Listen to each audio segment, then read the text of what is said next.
Chapter 1549. Only then did Chen Jie realize that there was something wrong with his son. At first, he didn't expect that his son already had a sweetheart. Instead, he wondered if his son had some mental illness. Thinking of this, Chen Jie became more and more worried. After hiring a few psychiatrists for Chen Xiaolong couldn't resist his father's annoyance and told the truth. Only then did Chen Jie know that his son liked his former high school classmate, and this high school classmate was Chen Fei's daughter, Chen Mengyan. After so long, his son was still worried about this girl. Chen Jie felt deeply helpless. After all, his son's infatuation was inherited from him. Didn't he also miss his ex-wife for so many years?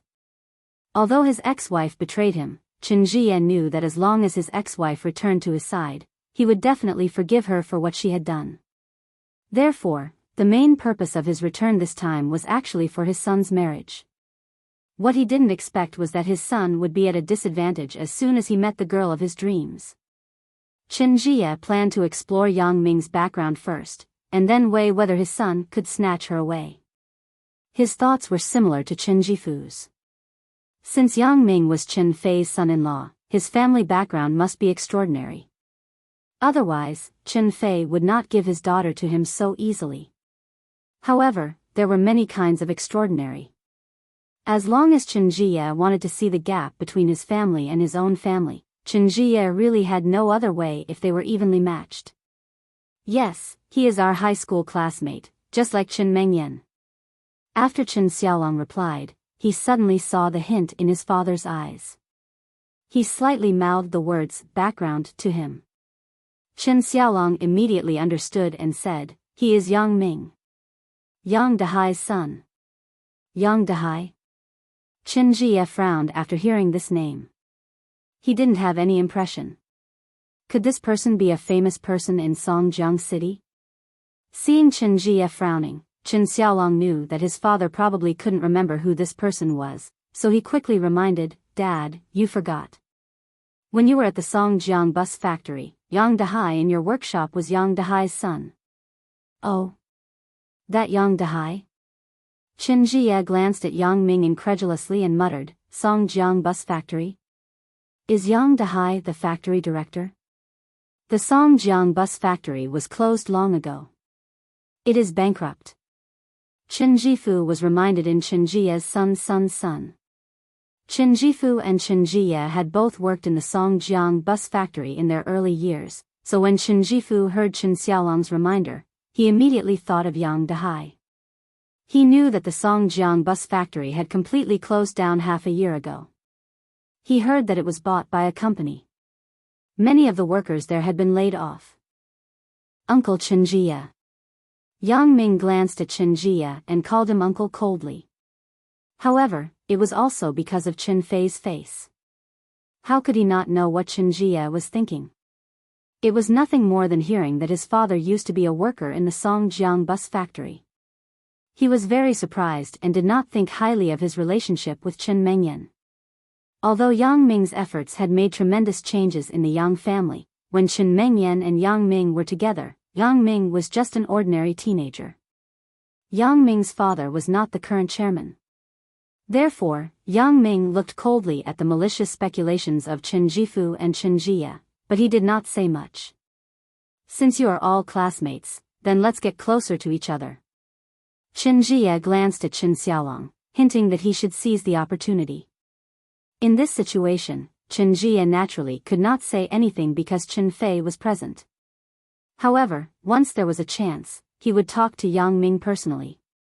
He did not believe that Yang Ming would not leave Chen Mengyan if the price was high enough. "Chen Mengyan, Yang Ming, let's go. Let's go together." Chen Xiaolong walked over with a smile as if he had forgotten the previous grievances. However, when he walked to Yang Ming's side, a trace of unkindness flashed in his eyes. Yang Ming ignored him and went into the elevator with the crowd. Chen Xiaolong's eyes were fixed on Chen Mengyan. His eyes were flickering, and no one knew what he was thinking. "Mengyan, how have you been all these years?" Chen Xiaolong glanced at Yang Ming and whispered to Chen Mengyan when he was not paying attention. Yang Ming heard Chen Xiaolong's words, and a sneer appeared at the corner of his mouth. Although Yang Ming's gaze was not locked on Chen Mengyan or Chen Xiaolong, Yang Ming could easily monitor Chen Xiaolong's every move because of his special abilities. Chen Xiaolong's whispered words were also seen by Yang Ming. Yang Ming naturally knew the meaning of Chen Xiaolong's words. He was testing how Chen Mengyan had been all these years. If Chen Mengyan showed a trace of hesitation or bitterness, Chen Xiaolong could use it as an excuse to seduce Chen Mengyan with some good life. Very good. Chen Mengyan replied to Chen Xiaolong directly without thinking. It made Chen Xiaolong unable to say what he wanted to say next. I see. Chen Xiaolong laughed twice and said, "How did you and Yang Ming get together? I remember that the relationship between you two didn't seem to be very good." Chen Mengyan frowned and didn't want to answer this question, but Chen Xiaolong put his face in front of her in annoyance. If she didn't answer, he wouldn't leave. Chen Mengyan had to say, "We were admitted to the same university. Naturally, we got together." Oh. Is that really the case? Chen Xiaolong didn't seem to believe Chen Mengyan's words. In his opinion, Chen Mengyan couldn't like Yang Ming. Yang Ming must have used some means, so he asked unwillingly, "Chen Mengyan, is there any secret in this?" "I know Yang Ming. He is not a good person. If you have any difficulties, just tell me. Now my identity is not what it used to be. Even if Yang Ming is capable, he can't do anything to me." After listening to Chen Xiaolong's words, Chen Mengyan suddenly frowned and moved back with some disgust. She didn't want to answer Chen Xiaolong's question at all. She knew that as long as she opened her mouth, Chen Xiaolong might say something else to stop her. However, if she didn't speak, Chen Xiaolong wouldn't give up. Chen Mengyan regretted coming to this banquet. When Chen Mengyan was in a dilemma, Yang Ming turned his head coldly and said to Chen Xiaolong, "Chen Xiaolong, are you done?" "Ah." Chen Xiaolong didn't expect Yang Ming to suddenly speak. Although he was asking Chen Mengyan before, his attention was always on Yang Ming. When he saw that Yang Ming didn't notice him, he dared to say these words to Chen Mengyan. "Chen Xiaolong, do you think that you are better than before because you have a good father?" Yang Ming looked at Chen Xiaolong sarcastically. "In fact, to tell you the truth, whether it's your uncle or your father, I really don't put them in my eyes." Chen Xiaolong was angered by Yang Ming's words. He glared at Yang Ming fiercely. "Yang Ming, you wait for me. I'll show you later." "Wait? Okay." Yang Ming shrugged and said, "But Chen Xiaolong, don't blame me for not reminding you. 3 years ago, I could beat you until you were looking for your teeth on the ground. I can still do it now, even if you have 2 bodyguards by your side." Chapter 1550. Chen Xiaolong didn't care about Yang Ming's words. He just snorted coldly and turned his face away. He felt that Yang Ming was a bit unreasonable, and even a little arrogant. Indeed, if it were 4 years ago when he was still in high school, he would definitely be very afraid of Yang Ming. School life and now were 2 different things. In school, whoever had a harder fist was more powerful. But in society, who had a harder fist? He just had to throw out some money casually, and there would be people who would help him. The elevator stopped on the 6th floor with a ding. Yang Ming and Chen Mengyan followed behind the crowd and walked out of the elevator. Chen Mengyan held Yang Ming's hand tightly.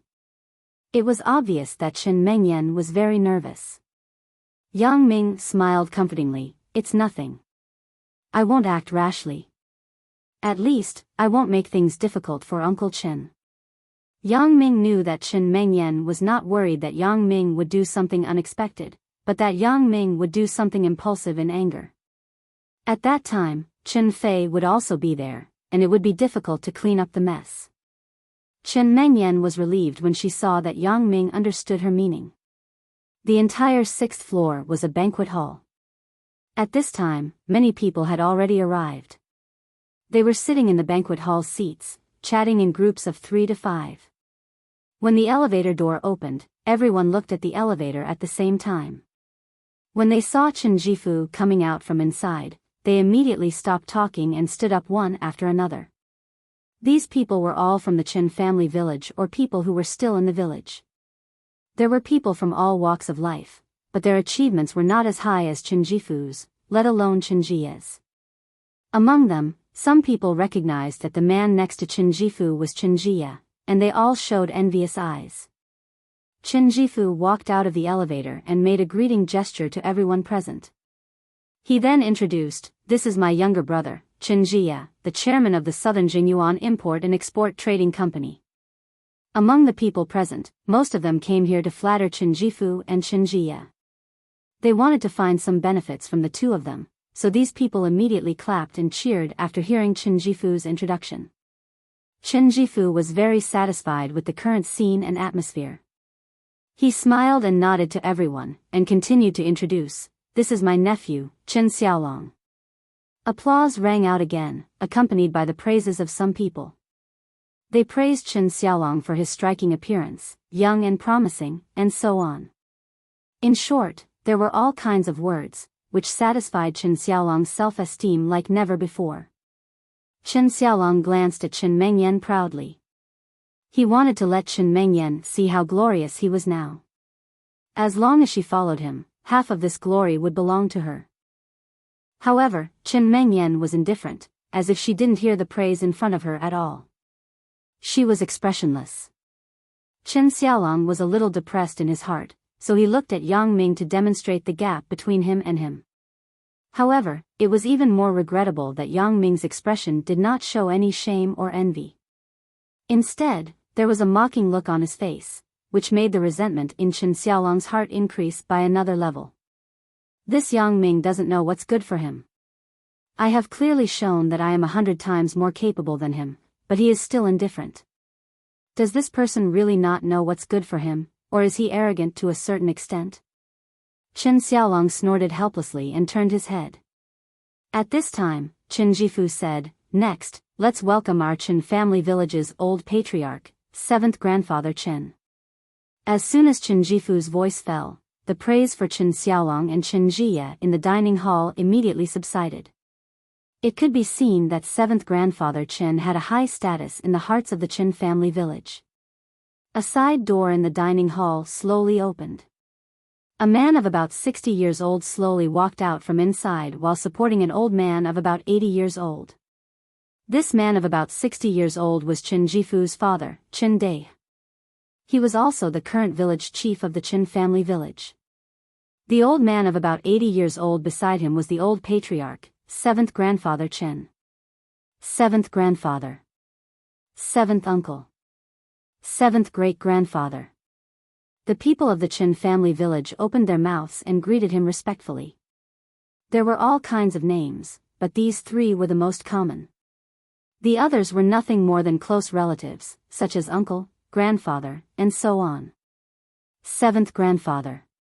Chen Jifu and Chen Fei immediately stepped forward. Even Chen Jia carefully went over to greet him.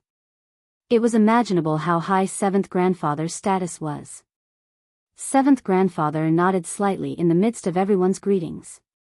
It could be seen that the old man was very hale and hearty.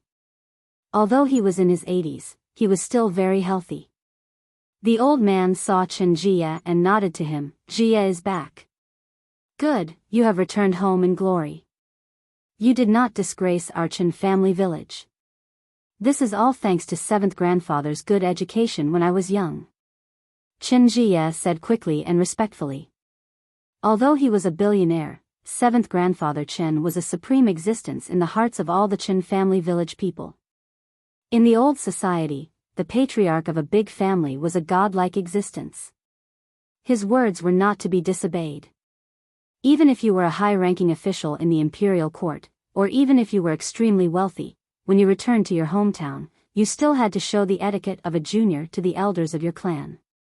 Otherwise, you would be considered unfilial and unethical. Although it was a new era now, this tradition was still maintained in many big families. The Chen family village was no exception. Although Chen Jia was very influential outside, he was still respectful when he saw 7th grandfather Chen after returning. N. Seventh grandfather Chen nodded, and his gaze fell on Chen Fei again. There were only a few outstanding people in the Chen family village, so seventh grandfather Chen naturally remembered them in his heart. When he chatted with others, he had something to talk about that he was proud of. Little Feezy, you're here too. I heard that you have already become the bureau chief.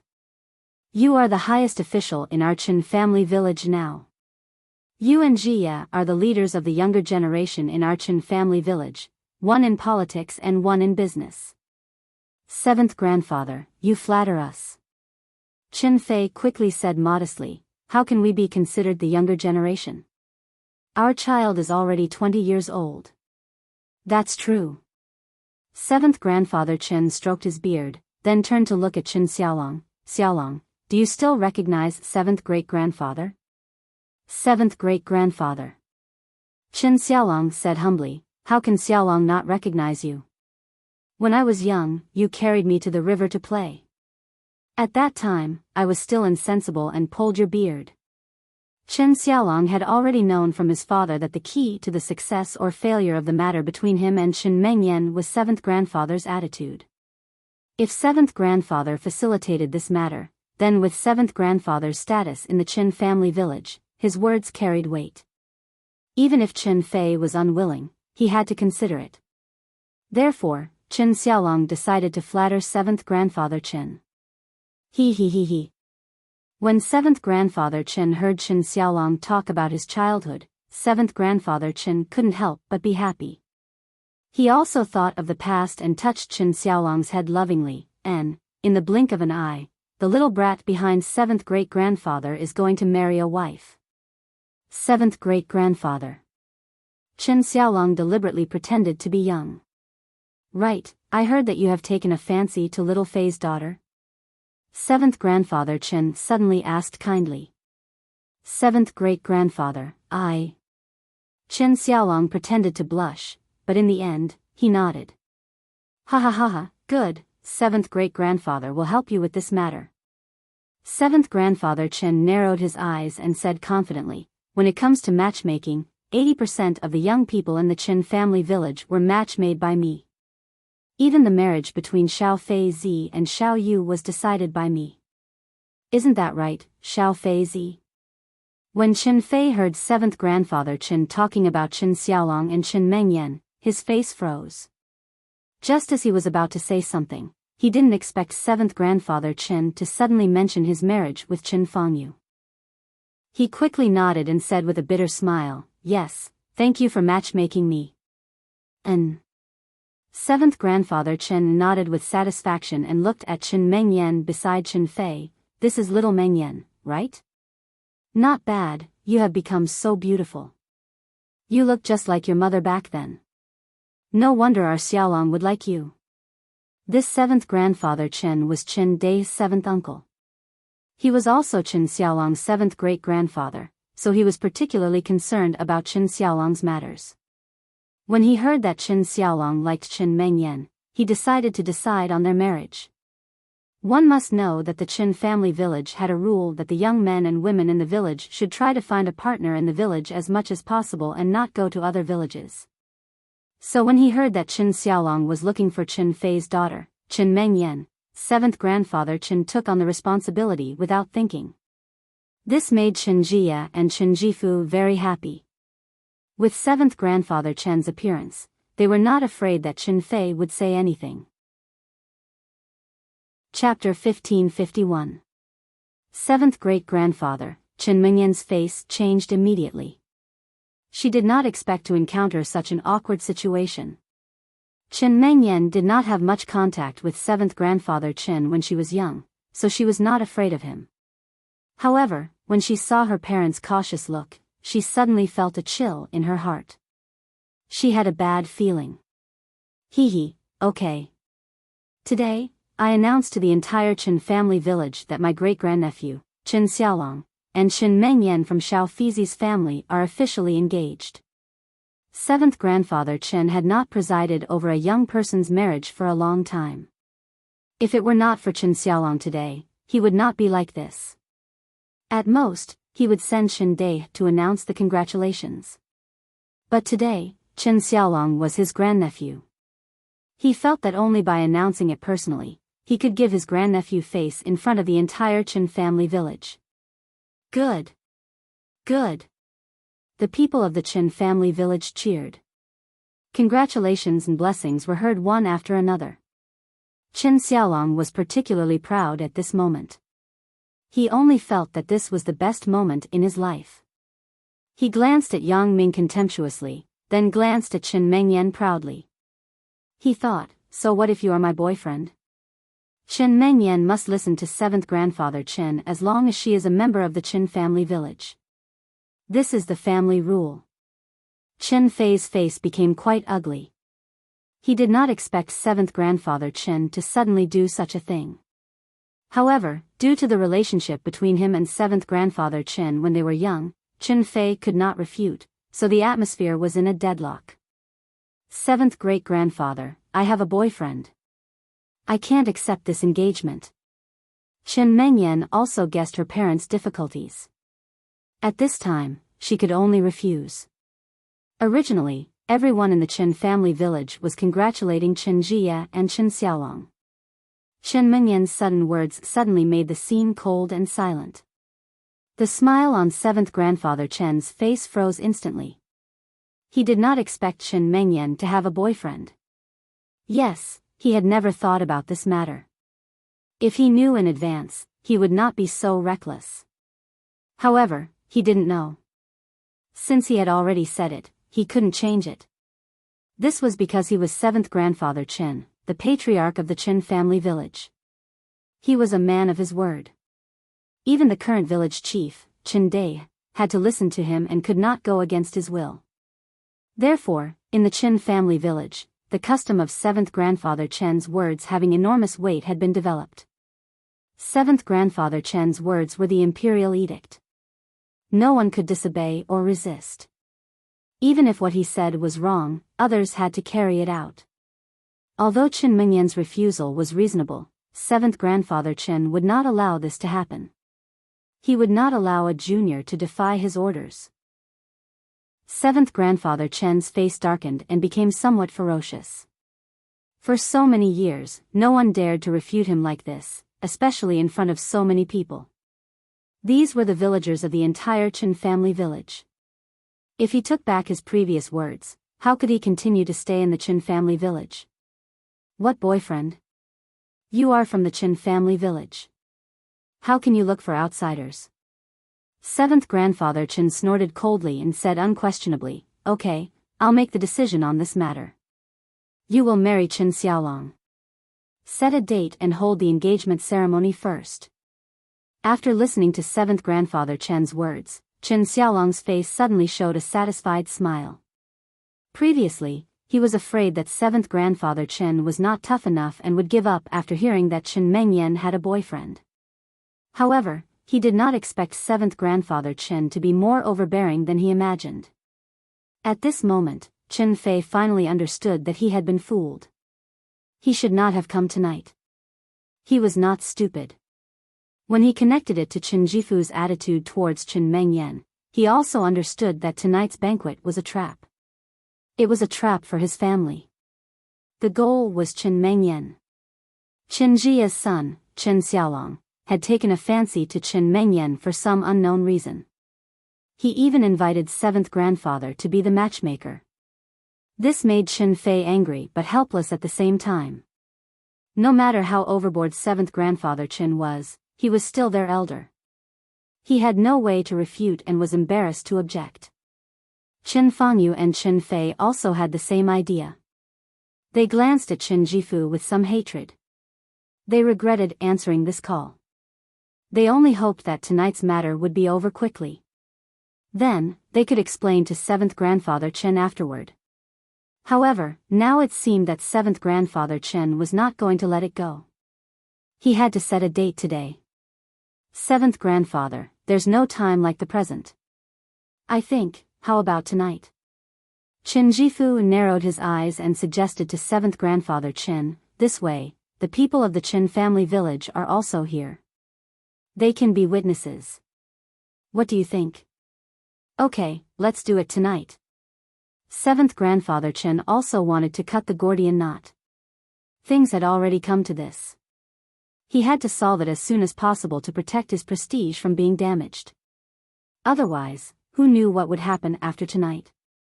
At that time, even if the people of the Chen family village did not say anything in front of him, they would definitely talk behind his back. When he thought of this, seventh grandfather Chen was even more determined to facilitate this marriage. Seventh grandfather Chen said that we will hold an engagement ceremony for Chen Xiaolong and Chen Mengyan tonight. Does anyone have any objections? Chen Jifu looked at the people of the Chen family village. Although everyone saw some clues, seventh grandfather Chen had always been a man of his word in the Chen family village. Since seventh grandfather Chen had said so, who would object? Therefore, they all agreed and echoed in agreement. I say, old man, are you okay? Yang Ming stood at the side and couldn't bear it anymore. He looked down on seventh grandfather Chen's way of doing things based on his seniority. Yang Ming also saw seventh grandfather Chen's shock when he first knew that Chen Mengyan had a boyfriend.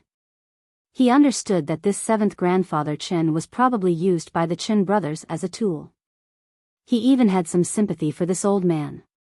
However, after seventh grandfather Chen knew that Chen Mengyan had a boyfriend, not only did he not take back his previous words, but he also insisted on marrying Chen Mengyan to Chen Xiaolong.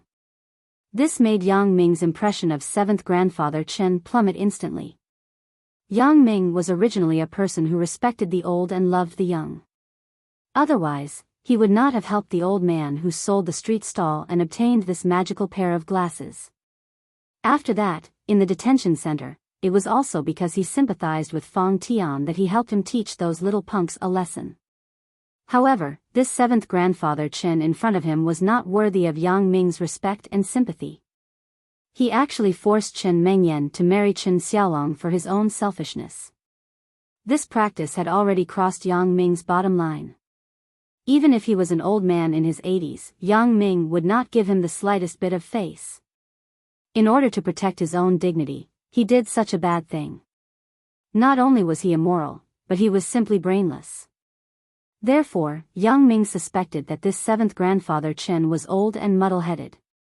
Although Yang Ming's voice was not loud, it was very powerful.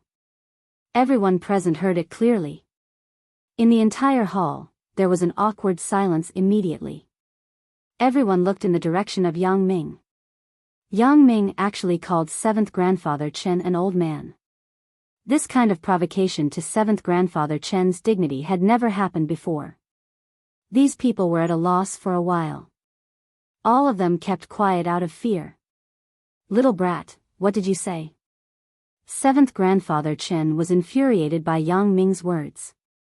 He raised the crutch in his hand and smashed it at Yang Ming. Where did you come from? Which family are you from? I'll kill you. Yang Ming curled his lips and dodged casually, avoiding seventh grandfather Chen's crutch. He thought to himself, this is also because you are older. Otherwise, if someone else dared to wave the crutch at Yang Ming would have already returned the favor. Chapter 1552. Chen Fei's expression was uncertain. Obviously, he was struggling. Seventh grandfather Chen's prestige was deeply rooted in the Chen family village.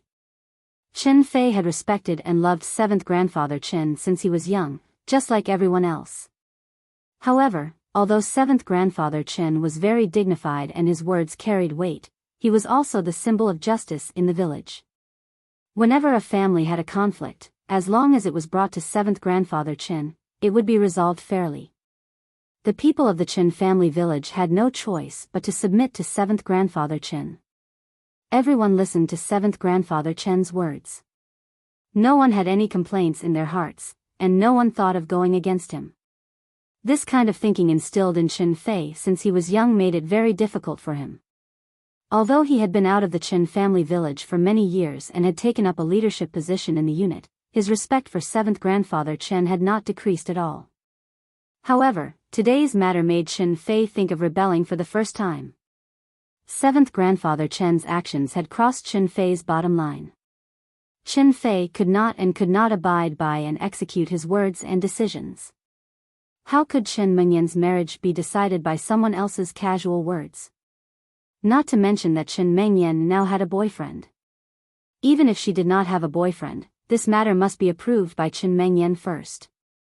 Thinking of this, Chen Fei gritted his teeth. Seventh grandfather Chen, please calm down first. He is Mengyan's boyfriend. It is inevitable that he will be agitated. Boyfriend? What boyfriend?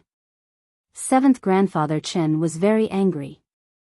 Now that he saw Chen Fei speaking up for Yang Ming, he was even more annoyed. Well, I announce that he is not now.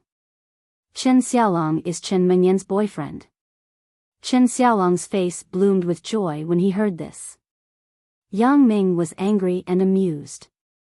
He thought, even if you are the Secretary General of the United Nations, you can't control this matter? You want to announce it? Do you think you are the emperor of the past?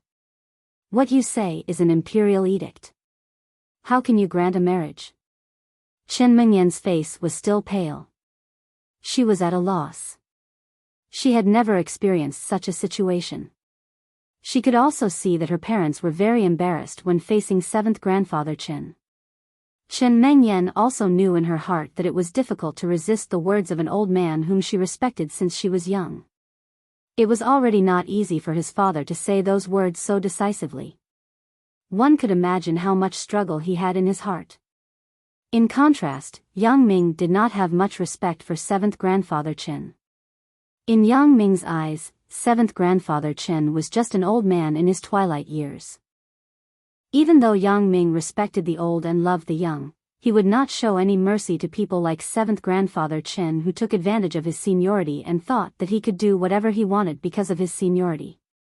However, when Yang Ming wanted to speak, Chen Fei spoke first.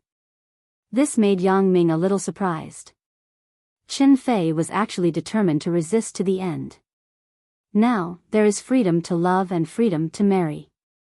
Chen Fei hesitated for a moment before saying, Seventh Master, what you're doing is violating the marriage law. Marriage law? Ha! Seventh grandfather Chen glanced at Chen Fei coldly. Well, little Fei, you've grown up. Now that you are a bureau chief, you are actually talking to me about the law. Have you forgotten? When you were young, who was the judge in the Chen family village for everyone? Who was the one who upheld justice for everyone? In this Chen family village, I am the law. Chen Fei had a bitter expression. It was a headache to talk to seventh grandfather Chen about these things, but seventh grandfather Chen did not listen. Seventh grandfather Chen, right? Yang Ming straightened his body and took half a step forward. Yang Ming knew that it was useless for anyone to speak at this time. He could only speak up himself. I don't care what you do in the Chen family village, but I can tell you that I am not a member of the Chen family village. I am not under your command. Moreover, this is not the Chen family village. It is Songjiang, the Songjiang International Hotel. It doesn't matter if you are not a member of the Chen family village, as long as Chen Mengyan is. Although seventh grandfather Chen was furious, he could also see that Yang Ming was not a member of the Chen family village and would definitely not listen to him. However, it did not matter as long as Chen Fei was a member of the Chen family village. He only needed to talk to Chen Fei. Chen Fei, I will ask you one question now. Do you still recognize me as your seventh grandfather? This seventh grandfather. Chen Fei was now in a dilemma. He knew very well in his heart that as long as he said the word recognize, seventh grandfather Chen would definitely continue to talk about Chen Mengyan and Chen Xiaolong, and he would not be able to refute. However, if he said no, he would not feel good in his heart and his conscience would not be able to live with it. For a moment, Chen Fei was in a dilemma. Okay, seventh grandfather Chen, take back your clumsy little trick. Yang Ming waved his hand and stopped Chen Fei from continuing. Seventh grandfather Chen, I might as well tell you clearly now. No matter what Uncle Chen says, as long as I am here, it is useless no matter what you say. Chen Mengyan will not be engaged to Chen Xiaolong. If you like to daydream, then I advise you to go home and read more YY novels. I recommend you a book called Chasing Beauty After Rebirth, written by Fishman too. It is good. I have read it. You can read it. When 7th grandfather Chen heard Yang Ming's words, his lungs were about to explode. His right hand trembled as he pointed at Yang Ming. You little beast, what did you say? What, a beast dreaming? You dare to call me a beast? And a fool? Do you want to fool me? 7th great-grandfather, please calm down. It is more important to take care of your body. When Chen Xiaolong saw that 7th grandfather Chen was so angry that he almost fainted, he quickly came over to support 7th grandfather Chen. He patted his back to soothe his breathing and explained, 7th great-grandfather, he didn't call you a beast. He wasn't talking about a beast dreaming, but chasing beauty after rebirth. It was a novel, as Chen Xiaolong explained. He pondered in his heart. The title of this book sounds quite attractive. Wait for me to find my phone and read it online. Maybe I can learn some techniques to chase after beauty. Then, I can pursue Chen Mengyan. Hee. It would have been better if Chen Xiaolong did not explain. Once he did, everyone's eyes were focused on him. Chen Jie also frowned. He thought, why are you explaining to Yang Ming? He is now on the opposite side of you. Chen Xiaolong really did not think so much just now. He had just read a book written by Fishman too, very pure and very ambiguous prequel. It was written well, so he just subconsciously explained. He did not expect that he would unintentionally explain for Yang Ming. Seeing his father's and uncle's unkind gazes, as well as everyone's strange gazes, Chen Xiaolong also knew that he should not have explained this sentence for Yang Ming. The current situation was that the more he put Yang Ming on the opposite side of 7th grandfather Chen, the more 7th grandfather Chen would spare no effort to speak for him. Thinking of this, Chen Xiaolong quickly corrected himself. No, 7th great-grandfather, Yang Ming called you a beast just now. He said that you're a beast and that you're dreaming. He's fooling you. Huh? Yang Ming was still wondering why Chen Xiaolong explained for him. Before he could figure out what was going on, Chen Xiaolong suddenly did this again. Yang Ming was immediately stunned. This Chen Xiaolong is too ruthless. He is simply a talented person. A fucking talented person. This time, everyone in the Chen family village looked at Chen Xiaolong with increasingly strange gazes. Chen Jifu and Chen Jie were even more annoyed. They glared at Chen Xiaolong fiercely, especially Chen Jie. He had never been angry with his son before. Now, he had the urge to beat his son up. You said that you had explained everything. No one said anything about you. Why did you change your words after explaining everything? Previously, 7th grandfather Chen misunderstood that Yang Ming was scolding him. It was easy to explain. Now that you have explained everything, you said that Yang Ming was scolding him. Even if 7th grandfather Chen was old and confused, it was impossible for him not to understand what was going on. How could Chen Jie endure this? Sure enough, 7th grandfather Chen's expression eased slightly after listening to Chen Xiaolong's explanation. Although he still glared at Yang Ming, he no longer trembled. However, good times do not last forever. Chen Xiaolong's next sentence made 7th grandfather Chen tremble again. This time, not only was his whole body trembling, his face was ashen, and his breathing had become rapid. At this moment, Chen Xiaolong, Chen Jifu, Chen Jie, and the others were frightened. They couldn't care less about scolding Chen Xiaolong and dealing with Yang Ming. They all surrounded 7th grandfather Chen, supported his back, and pinched his philtrum. However, 7th grandfather Chen still twitched all over. He directly rolled his eyes and fainted. 7th grandfather. 7th uncle. 7th great-grandfather.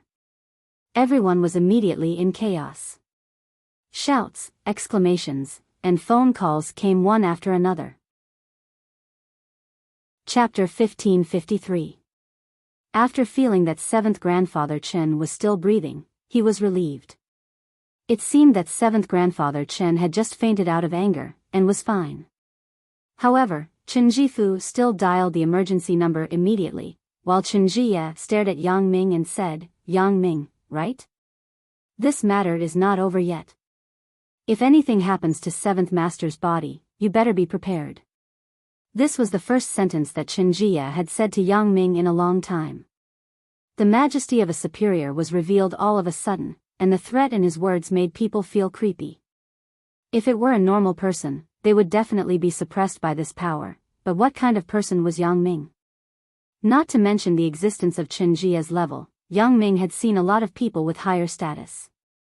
Which one of them did not have a higher status than Chen Jie? Therefore, the majesty of Chen Jie and the threat in his words were not worth mentioning in Yang Ming's eyes. He replied coldly, Chen Jie, I have already given you a lot of face in my territory. Don't be so shameless. If you are not done, then go ahead. I want to see how you are not done. Besides, what does 7th Grandfather Chen's fainting have to do with me? Everyone here saw it clearly. It was your precious son who made him faint. Don't try to blame someone just because you caught him. You. Chen Jie didn't expect Yang Ming to be so calm and say these words under his coercion.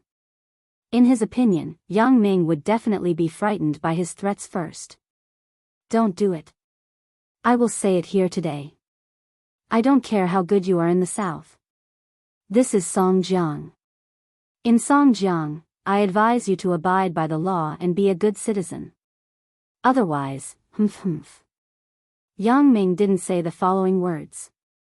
Because of Chen Fei's presence, he couldn't threaten anything. Although he didn't say it directly, the threat in his words was not less than what Chen Jie had said before. Instead, it was more direct. You. Very good. Chen Jie's expression was uncertain. He naturally heard that Yang Ming was threatening him, but he misunderstood what Yang Ming meant.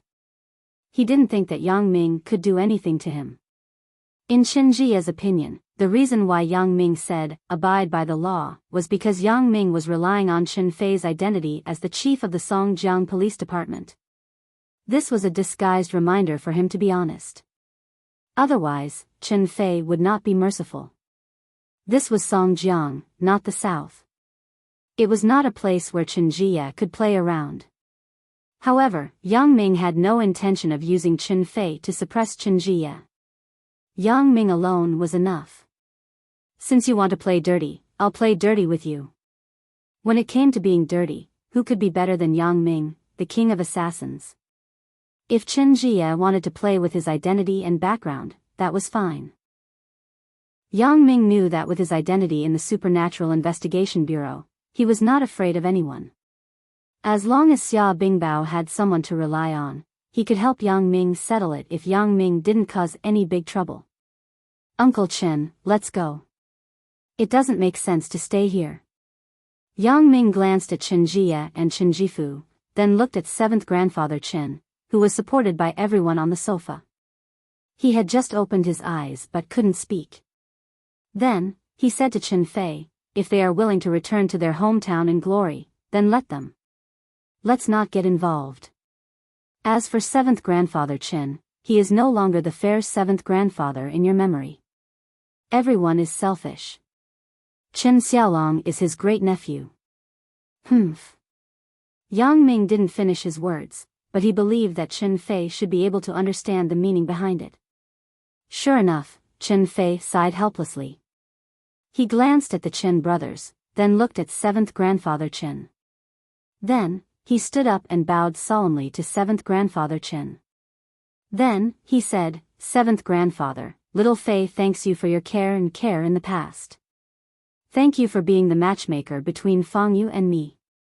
However, today's matter concerns Meng Yan's lifelong happiness. Little Fei is unable to comply. 7th Grandfather, please forgive me.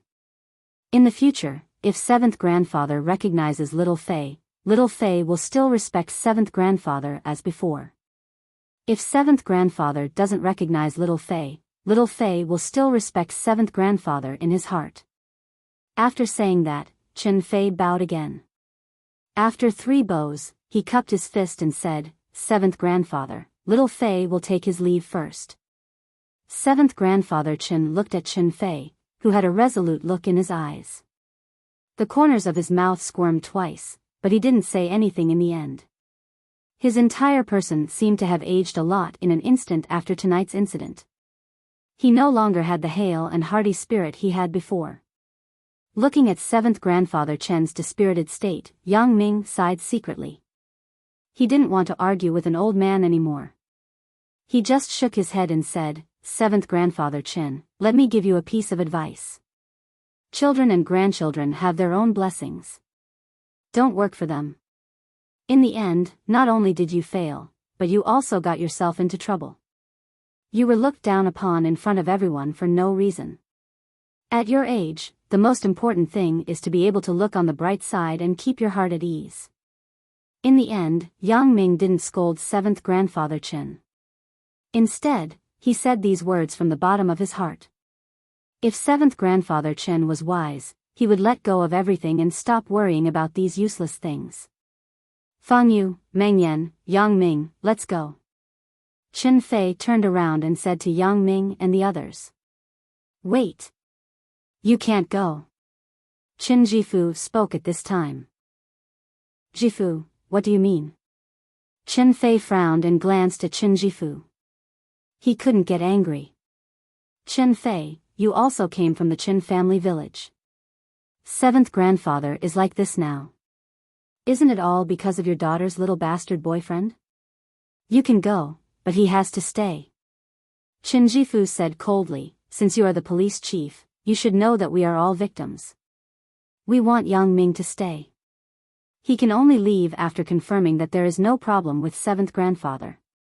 Otherwise, what should we do if he doesn't admit to it? Ha! Yang Ming laughed instead of being angry. He looked at Qin Jifu with contempt in his eyes. Qin Jifu, you know the truth of the matter. Although I, Yang Ming, am not afraid of trouble, I am not willing to be the scapegoat for your nephew. Today, I will leave. Let's see who can stop me. Qin Jifu glanced at Qin Jie. He wanted Qin Jie to use the power of the bodyguards to force Yang Ming to stay. Qin Jifu wasn't doing this because of 7th Grandfather Chen. He had long hated Yang Ming. He was going to wait for Qin Fei to leave, then find a place where no one was around to teach Yang Ming a lesson. However, Qin Jie was indifferent. Qin Jifu really didn't know what to do. In fact, Qin Jie also had his own thoughts. He took Yang Ming's warning to heart. He was also a little afraid of Qin Fei's identity. If he forced his bodyguards to stay, not only would he fail to keep Yang Ming, but it might also backfire. Qin Fei would arrest the 2 security guards for the crime of obstructing other people's personal freedom. It would be a loss, so Qin Jie really didn't dare to act rashly. Let them go. Just when everyone was in a deadlock, 7th Grandfather Chen suddenly spoke. 7th Grandfather? You. Qin Jifu turned his head in disbelief and looked at 7th Grandfather Chen on the sofa. Qin Jie did the same. I said, let them go, 7th Grandfather Chen repeated his words. This. Qin Jifu was a little embarrassed. Previously, he wanted to force Yang Ming to stay in the name of 7th Grandfather Chen, but he didn't expect 7th Grandfather Chen to let Yang Ming go. 7th Great-Grandfather, you can't let him go. You can't let Qin Mengyan go either. Qin Xiaolong shouted anxiously. 7th Grandfather Chen glanced at his beloved great-grandnephew and sighed. He thought of Yang Ming's words, children and grandchildren have their own blessings. Don't be an ox for your children and grandchildren. Although this sentence was simple, how reasonable was it? He had never done anything wrong in his life. Only this time, after knowing that Qin Mengyan had a boyfriend, he still stubbornly wanted her to marry his great-grandnephew. How unreasonable was this? Chapter 1554. 7th Grandfather Chen shook his head when he thought of Qin Xiaolong's careful explanation of chasing beauty after rebirth. This great-grandnephew is really useless. On the contrary, Yang Ming is brave and resourceful. He is not afraid in the face of danger. Especially the last sentence, 7th Grandfather Chen suddenly woke up. He should not have been involved in this matter from the beginning to the end. He should not have listened to Qin Jie and Qin Jifu and helped Qin Xiaolong to propose marriage. Now, not only did he lose face in front of the people of the Qin family village, but he was also scolded by a junior in front of so many people. However, this junior's words were very reasonable, so 7th grandfather Qin could not refute. 7th grandfather Qin gritted his teeth and decided not to care about this matter anymore. Although this seemed to be a little weak, in fact, if 7th grandfather Qin continued to pester endlessly, he would be looked down upon even more. Especially after Yang Ming's words, everyone was not a fool. They were in awe of 7th grandfather Qin, but they were not unreasonable. Therefore, 7th grandfather Qin decided to let Yang Ming, Qin Fei, and the others leave quickly. Out of sight, out of mind. As for the matter between Qin Xiaolong and Qin Mengyan, Yang Ming's words were right. Children and grandchildren have their own fortune. Let Qin Xiaolong think of a way himself. I'm tired. 7th grandfather Qin ignored Qin Xiaolong's pleading, waved his hand faintly and said, 7th great-grandfather. At this time, even if Qin Xiaolong was stupid, he knew that 7th grandfather Qin did not intend to care about his matter anymore. He was suddenly shocked. As a matter of fact, he had seen it before. Qin Mengyan didn't know why, but she didn't seem to be interested in his wealth. He didn't know what means Yang Ming used to make Qin Mengyan so loyal. If 7th grandfather Qin spoke up, Qin Xiaolong felt that he still had some confidence. Now that 7th grandfather Qin did not care, Qin Xiaolong was a little scared. He had tried to probe several times, but Qin Mengyan was indifferent to his hints. Thinking about it, this Yang Ming should have something powerful that made Qin Mengyan not betray him so easily. What exactly does Qin Mengyan fancy about Yang Ming? Could it be that Yang Ming was better in that aspect? Qin Xiaolong speculated maliciously. He thought to himself, I'm not bad either. I should find an opportunity to let Qin Mengyan experience it. Okay, stop talking. Let them go. Let's continue with the banquet. 7th grandfather Qin waved his hand impatiently before Qin Xiaolong could finish his words. Can I leave now? Yang Ming glanced at Qin Jifu coldly. His previous bad impression of 7th grandfather Qin had reduced a little. Yang Ming had always been very tolerant of the elderly. Qin Jifu's old face turned red. He glared at Yang Ming fiercely and did not speak. 7th grandfather Qin had already spoken. No matter how unwilling Qin Jifu was, he had to let Yang Ming leave. He cursed in his heart. Yang Ming better fall to his death when he goes out later. Yang Ming naturally did not care about what Qin Jifu and Qin Xiaolong were thinking. He turned around, took Qin Mengyan's hand, and entered the elevator with Qin Fei's family. As the elevator door closed, Qin Fei and the people of the Qin family village would no longer have anything to do with each other in the future. Qin Fei sighed. Before he came, he did not expect things to come to this point. However, Qin Fei had no choice. If he could do it all over again, Qin Fei would still stand up. Uncle Qin, 7th grandfather Qin, is not muddle-headed. He is just blinded by Qin Jifu and Qin Jie. My last words should have woken him up. Otherwise, he would not have let us leave so easily. Yang Ming also saw Qin Fei's depression and advised, so, your relationship with 7th grandfather Qin will not be affected. I hope so. Qin Fei spoke and smiled reluctantly. He patted Yang Ming's shoulder. It's been hard on you today. You have been restraining yourself. Qin Fei knew very well that Yang Ming was not the same as before. With his identity as the Supernatural Investigation Bureau, he would not be afraid of anyone. Even if he really caused a big mess, Yang Ming would deal with it. In Bianhai City, the entire Golden Hawk gang was annihilated. Qin Fei also heard a thing or two from Xia Bingbao. While sighing at Yang Ming's ruthlessness, he also knew that Yang Ming must have some kind of great ability. Otherwise, Xia Bingbao would not value Yang Ming so much. Here, it was not easy for Yang Ming to only say a few harsh words and not make a move because of Qin Fei's face. Otherwise, with Yang Ming's temper, it was possible for him to directly throw Qin Xiaolong off the 6th floor. Yang Ming smiled tacitly and did not say anything. It seemed that Chen Fei was gradually aware of his other side. However, with the identity of the Supernatural Investigation Bureau, it was easy to hide. Yang Ming was not afraid that his identity as an assassin would be exposed. I didn't expect that the brothers Chen Jifu and Chen Jia would become like this. Chen Fangyu also sighed. The relatives who played with each other since childhood actually want to scheme against our little Yen. I think we should avoid these people in the future. Auntie Chen is right. Uncle Chen, if Chen Jifu and Chen Jia look for you in the future, no matter what, just refuse them directly. Yang Ming hesitated and reminded, these two people have bad intentions. Who knows if they will set a trap again?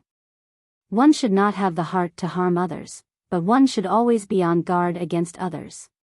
Yang Ming knew the truth of this sentence very well. He used to be negligent in guarding against Wang Jitao. He almost regretted it for life, so the current Yang Ming was cautious. I understand. Chen Fei nodded and smiled at Chen Fangyu and Yang Ming. He said, don't forget what kind of industry I am in. They are still too inexperienced to set a trap for me. Then how do you explain today? Chen Fangyu snorted. Today. Chen Fei was a little embarrassed. I didn't think of it today. Well, Uncle Chen, Auntie Chen, don't worry about those useless things. Since it's already over, don't think about it.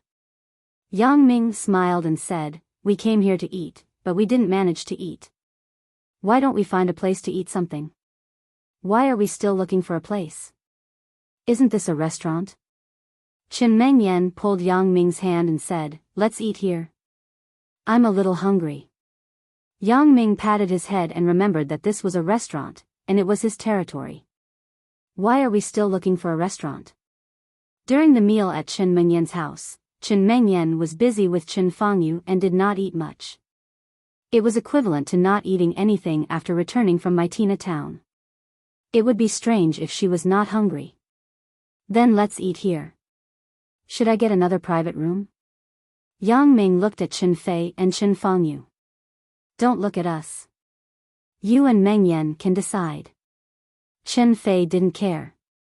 It was the same wherever they ate. Yang Ming nodded. After the elevator stopped on the first floor, Yang Ming walked out of the elevator. Manager Lu in the lobby was talking to a receptionist at the front desk. He suddenly saw Yang Ming coming out of the elevator from the corner of his eyes. He quickly stood up straight, but he didn't directly walk over. He saw that Yang Ming didn't want to expose his identity, so Manager Lu maintained a state of standby. Manager Lu. Yang Ming waved at him and motioned him to come over. When Manager Lu saw that Yang Ming called him, he immediately ran over and said with a smile, Mr. Yang, do you have any orders? Find me a private room. I want to eat something, said Yang Ming. Okay. Manager Lu nodded. Do you want to use the special villa on the top floor? It doesn't have to be so troublesome. Yang Ming waved his hand. Yang Ming knew that he was talking about the two-story pavilion on the top floor of the International Hotel, but Yang Ming just wanted to have a meal. There was no need for such a big scene. Okay, then I will find one for you. After Manager Lu finished speaking, he ran to the computer at the front desk and found a private room. Then he said to Yang Ming, Mr. Yang, shall I take you up? No need. Yang Ming waved his hand. Tell me the room number. I will go up by myself. Okay. Manager Lu didn't insist and said, private room 307. I will tell the waiter above. Yang Ming nodded and then said to Chen Fei, Uncle Chen, let's go up now. As he spoke, he pressed the call button for another elevator. Chapter 1555. After Yang Ming and the others left, Chen Jia winked at the two bodyguards beside him. The two bodyguards immediately understood and quietly disappeared from behind Chen Jia. They came to the door of another elevator, glanced at the number on the elevator that Yang Ming was in, then decisively entered the elevator and pressed the button for the first floor. The departure of these two people did not attract anyone's attention. These two were insignificant people. No one would deliberately look for them, so even 7th grandfather Chen did not notice that two people were missing from Chen Jia's side. However, Chen Jifu and Chen Xiaolong noticed this scene. Chen Xiaolong smiled and thought, Yang Ming, I'll let you show off in front of me. Aren't you good at pretending? This time, I'll let you see whether one person's fist is stronger or two people's fists are stronger. Two fists can't fight against four hands. This will kill you. Just as the two bodyguards exited the elevator on the first floor, they saw the back of Chen Fei and Chen Fangyu entering another elevator. The two bodyguards were not in a hurry to return to the elevator. Instead, they pretended to wait for someone and watched the number on the elevator that Yang Ming was in slowly increase. When the number on the elevator passed the number on the third floor, it stopped and did not move for a long time. They went to the third floor. Bodyguard A said to Bodyguard B, they didn't go out? Why did they go back? Bodyguard B frowned, call Mr. Chen and ask. Mr. Chen just hinted that we should follow them, but he didn't say anything else. Bodyguard A nodded, took out his mobile phone, and dialed Chen Jia's phone number. The Chen family village's welcome dinner for Chen Jia began as scheduled. Although the atmosphere was still lively, the entire venue was indescribably depressing after Yang Ming's previous disturbance. Although 7th grandfather Chen had recovered a lot, he was still listless. He sat there, didn't talk much, and didn't eat. The other people in the Chen family village didn't dare to make any noise or disturb the old man. Chen Jia was chatting with a person from the Chen family village about what had happened in the past few years. Suddenly, the phone in his pocket rang. Chen Jia took it out and glanced at the caller ID. He quickly made an apologetic gesture to the person beside him. Sorry, I have to answer the call first. It doesn't matter. That person was just trying to build a relationship with Chen Jia. His purpose was to let his son, who would graduate from college next year, work in Chen Jia's company, so that Chen Jia would take care of him. Chen Jia had already agreed to the person's request, so the person had no need to dawdle with Chen Jia. When he heard that Chen Jia had something to do, he quickly dodged to the side. Hello? Chen Jia picked up the phone. What's the matter? Boss, Yang Ming and the others didn't leave the hotel. Instead, they took another elevator and went to the third floor. It seems that they are going to eat here, Bodyguard A reported to Chen Jia. Oh. Chen Jia frowned, you guys go too. Just focus on that Yang Ming. Wait for an opportunity to teach him a lesson when he is alone. Okay, boss, Bodyguard A said. Don't let Chen Fei find out, and don't let Yang Ming see through your origins. Be quick, Chen Jia ordered, do you hear me? Don't worry, boss. We will never let you down, Bodyguard A responded. Chen Jia hung up the phone with satisfaction. He had to teach this Yang Ming a lesson first to relieve the hatred in his heart. On the one hand, it was also to intimidate and threaten Yang Ming.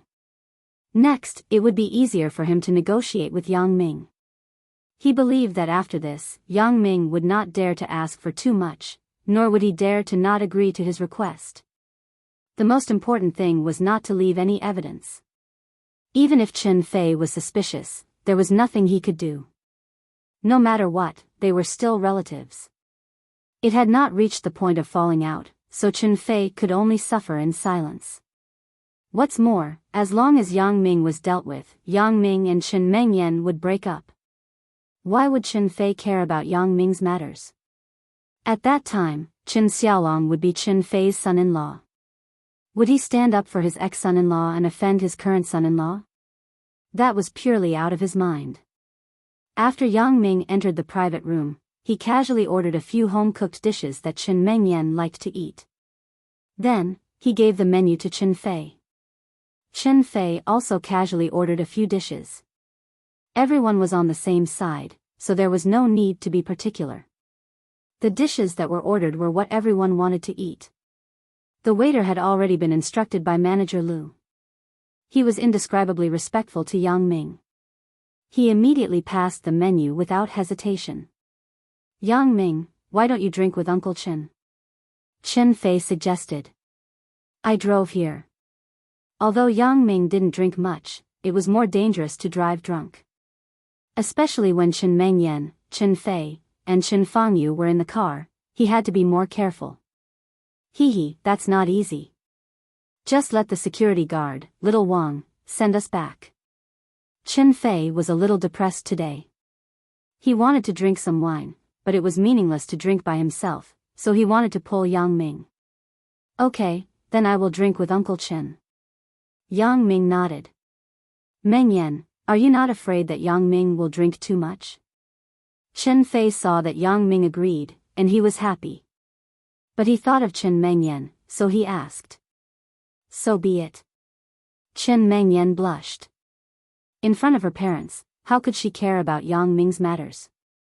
Hee, Uncle Chen, don't worry. My alcohol tolerance is still good.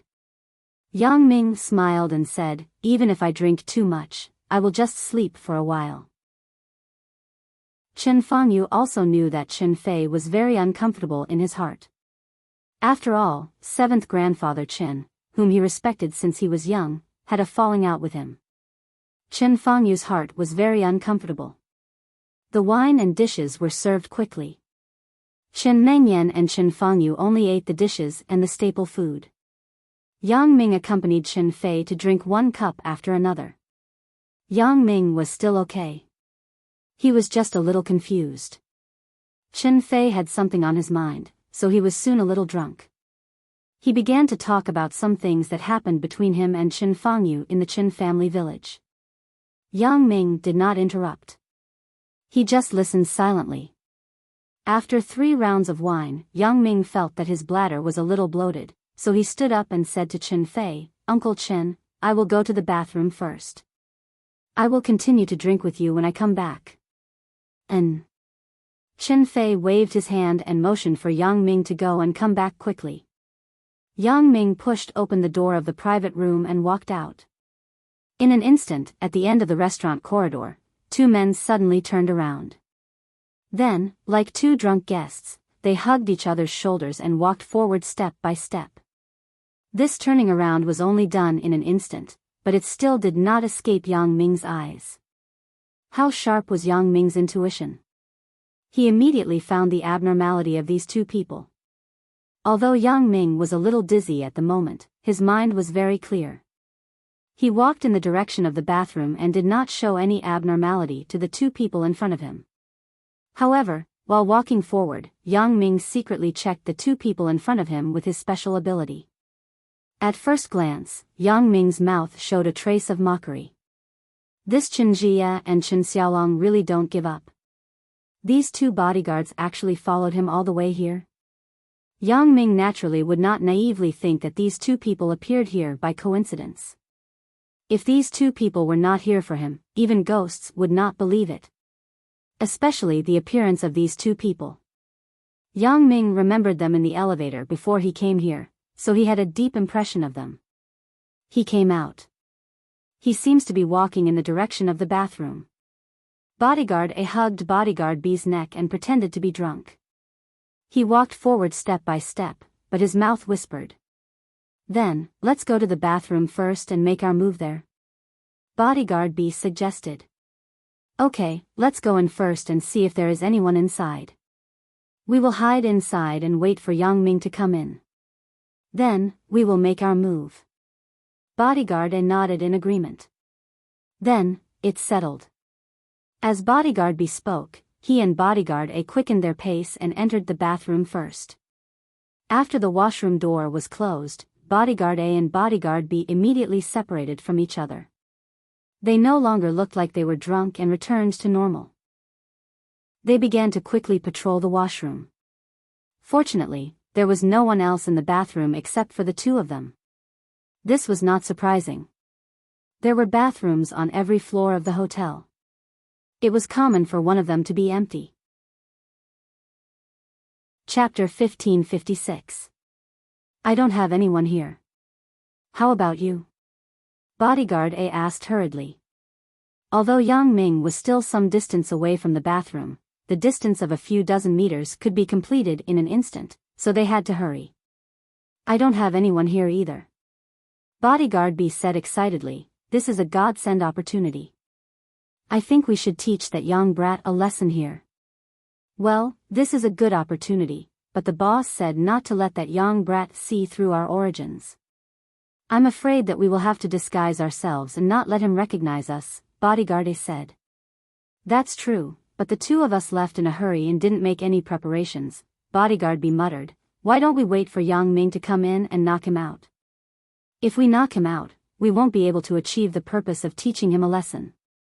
Besides, even if he is knocked out, what if he wakes up in pain and sees us? Bodyguard A said disapprovingly. That's true, and we can't guarantee that we can knock that brat out immediately. Bodyguard B nodded, we have to find a mask. How can there be a mask here? Bodyguard A frowned, by the way, do you have silk stockings or something like that? I've seen on TV that those criminals wear silk stockings on their heads when they commit crimes. Fuck. I'm a man, and I don't have any special hobbies. Where do I get silk stockings? Am I supposed to wear them on my body? Bodyguard B glared and said with some dissatisfaction. Then what should we do? That young brat is coming soon. Are we going to smear feces on our faces? Bodyguard A said anxiously. I have a good idea, Bodyguard B suddenly said. What idea? Say it. Bodyguard A hurriedly urged. We can take off our underwear and put it on our heads. Wouldn't that work? Bodyguard B suggested. What kind of fucking idea is this? Bodyguard A frowned, but after a moment of silence, he nodded and said, it seems that this is the only way. Take it off. So, Bodyguard A and Bodyguard B quickly took off their pants, then took off their underwear and put it on their heads. After that, they quickly put on their pants again. If I knew this earlier, I would have changed into a new pair of underwear yesterday. It smells so bad. Bodyguard A complained. Motherfucker, I'm the one who's miserable. I suddenly had a stomachache on the plane today, so I ran to the toilet and found someone inside. I held it in for a long time, and in the end, I let out a few farts and brought my feces out. Now, it smells like feces. Bodyguard B said bitterly. Then stay away from me. Bodyguard A quickly moved to the side. After Yang Ming came to the bathroom door, he was not in a hurry to go in. Instead, he stood at the door and used his special ability to monitor the movements of the two bodyguards. When he saw that they actually put their underwear on their heads, especially after listening to their conversation, Yang Ming almost burst out laughing. And the conversation between the two people was even more so. Underwear with feces? Even a badass person like Yang Ming couldn't help but admire them. These two people were too badass. They were even more badass than him. This time, the kid surnamed Yang definitely won't recognize us. Although Bodyguard B smelled his own feces, he could only endure it for the sake of the situation. Chen Fei is the chief of the Songjiang police station. If he knows, I'm afraid we won't have a good time. Even if the boss doesn't remind us, we still have to be careful. Bodyguard A nodded in agreement. But, why hasn't this Yang Ming come in yet? We prepared for nothing for a long time. Could it be that he came to the bathroom? It can't be. I saw him coming in this direction. Besides the bathroom, there is only the emergency passage. Even if he wants to go downstairs, he has to take the elevator. He can't take the stairs by himself, right? Bodyguard B analyzed. Then, should I open the door and take a look? Bodyguard A hesitated and said. Although the two of them had been seizing the time to take off their pants and put on their underwear, they also spent a lot of time going out. No matter how slow Yang Ming walked, he should have walked from the private room to the bathroom. It was impossible for him to not come over after so long, right? Don't. If you open the door, what if the kid surnamed Yang comes in at this time? Wouldn't he bump into him? Bodyguard B objected to Bodyguard A's proposal. That's right. Bodyguard A nodded and said, then, let's lean on the door and listen to the movements outside. That's not a problem. Bodyguard B nodded and leaned his ear on the bathroom door. Yang Ming stood outside the bathroom, thinking about whether to make a move on these two bodyguards. To be honest, Yang Ming didn't want to reveal his strength in front of Chen Jie too early. This Chen Jie gave Yang Ming an intuition that he must have some tricks up his sleeve. He wouldn't just have these few tricks.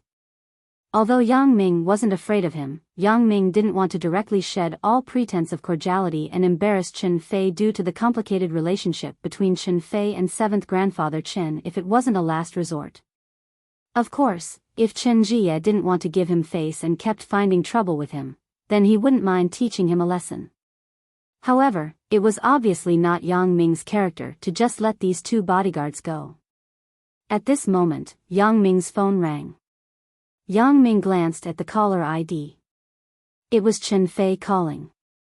In an instant, a plan popped up in his mind. "Hello, Uncle Chen." Yang Ming picked up the phone. "Yang Ming, why did you take so long to go to the bathroom? Did you fall into the bathroom? Do you want me to go find you?" Chen Fei's voice came from the phone. "Huh, how could that be? I just went to the wrong bathroom just now," Yang Ming said with a smile. He already had a plan in his heart. His special ability locked on the two bodyguards in the bathroom. "I drank a little too much. I was dizzy and couldn't tell north from south." "You can't hold your liquor, kid. I thought you were quite good." Chen Fei suddenly laughed after listening to Yang Ming's words. In the bathroom, bodyguard B frowned. The kid surnamed Yang seems to be answering the phone at the door. He said something about Uncle Chen. It seems like Chen Fei is calling. Let me listen. Bodyguard A also put his ear on the door and listened carefully to the movement outside the door. Then, he said, "Motherfucker, he really is on the phone. It seems that we can't make a move. If we make a move, the person on the other side of the phone will definitely hear it clearly. If Chen Fei hears it, I'm afraid he will come to the door immediately. Won't we be unlucky then?" "That's right. Motherfucker, we are really unlucky." Bodyguard B nodded and said gloomily. After Yang Ming heard the words of the two people, there was a sneer at the corner of his mouth. This was his plan. He was sure that these two guys wouldn't dare to make a move on him when he was answering Chen Fei's call. Then, he would just wait for him to ravage them. Yang Ming used his special ability to look at the two bodyguards who were leaning on the door in the bathroom. He suddenly lifted his foot and kicked the bathroom door. With a peng sound, the bathroom door was kicked by Yang Ming fiercely toward the two bodyguards inside. The two bodyguards were directly slammed to the door and fell to the ground. Behind the door was the big bucket that stored the garbage. The two bodyguards slipped and knocked over the big bucket. The garbage in the big bucket splashed onto the two bodyguards and buried them directly. Ugh! Bodyguard B's head was directly knocked over. He snorted, rolled his eyes, and fainted directly. Bodyguard A was also knocked over heavily. His nose was bleeding, but he didn't dare to make a sound. He cursed in his heart. This Yang Ming just opened the door. Why did he use so much force? Is he crazy? He didn't think that Yang Ming would do it deliberately because Yang Ming was standing outside the bathroom. It was impossible for him to know that the two of them were leaning on the bathroom door. How could it be intentional? There was no window on the door.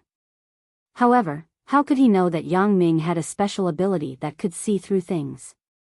Therefore, the end of these two bodyguards was very tragic. Chapter 1557. The refreshing feeling brought by this kind of sneak attack made Yang Ming feel more comfortable than beating them up.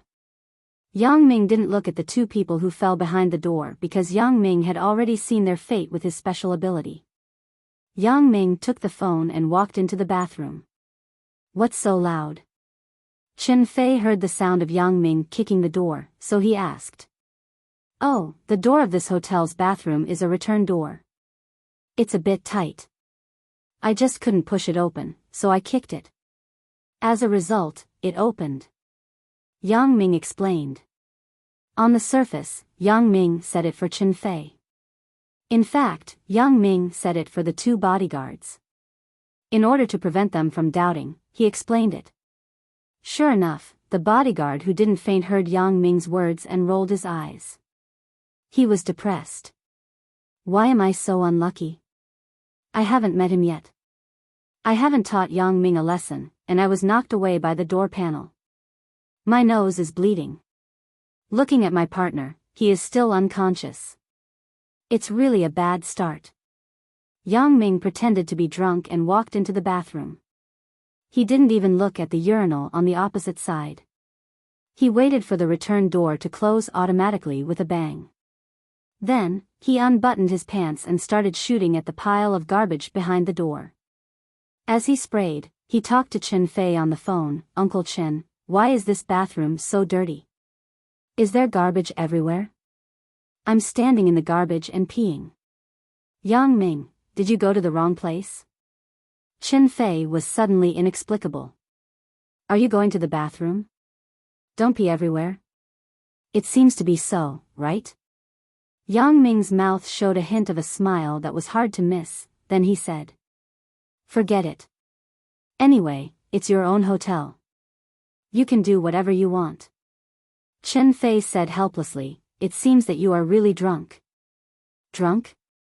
I'm not drunk. I'm sober. Yang Ming said with a big tongue. The water under his body didn't stop. Although the garbage had already covered the bodies of bodyguards A and B, Yang Ming had special abilities. He could directly lock the position of the two people, so the urine was directly sprayed on the two people's bodies. Bodyguard A was going crazy. His nostrils were full of Yang Ming's urine. He really wanted to jump out of the garbage and throw Yang Ming into the toilet.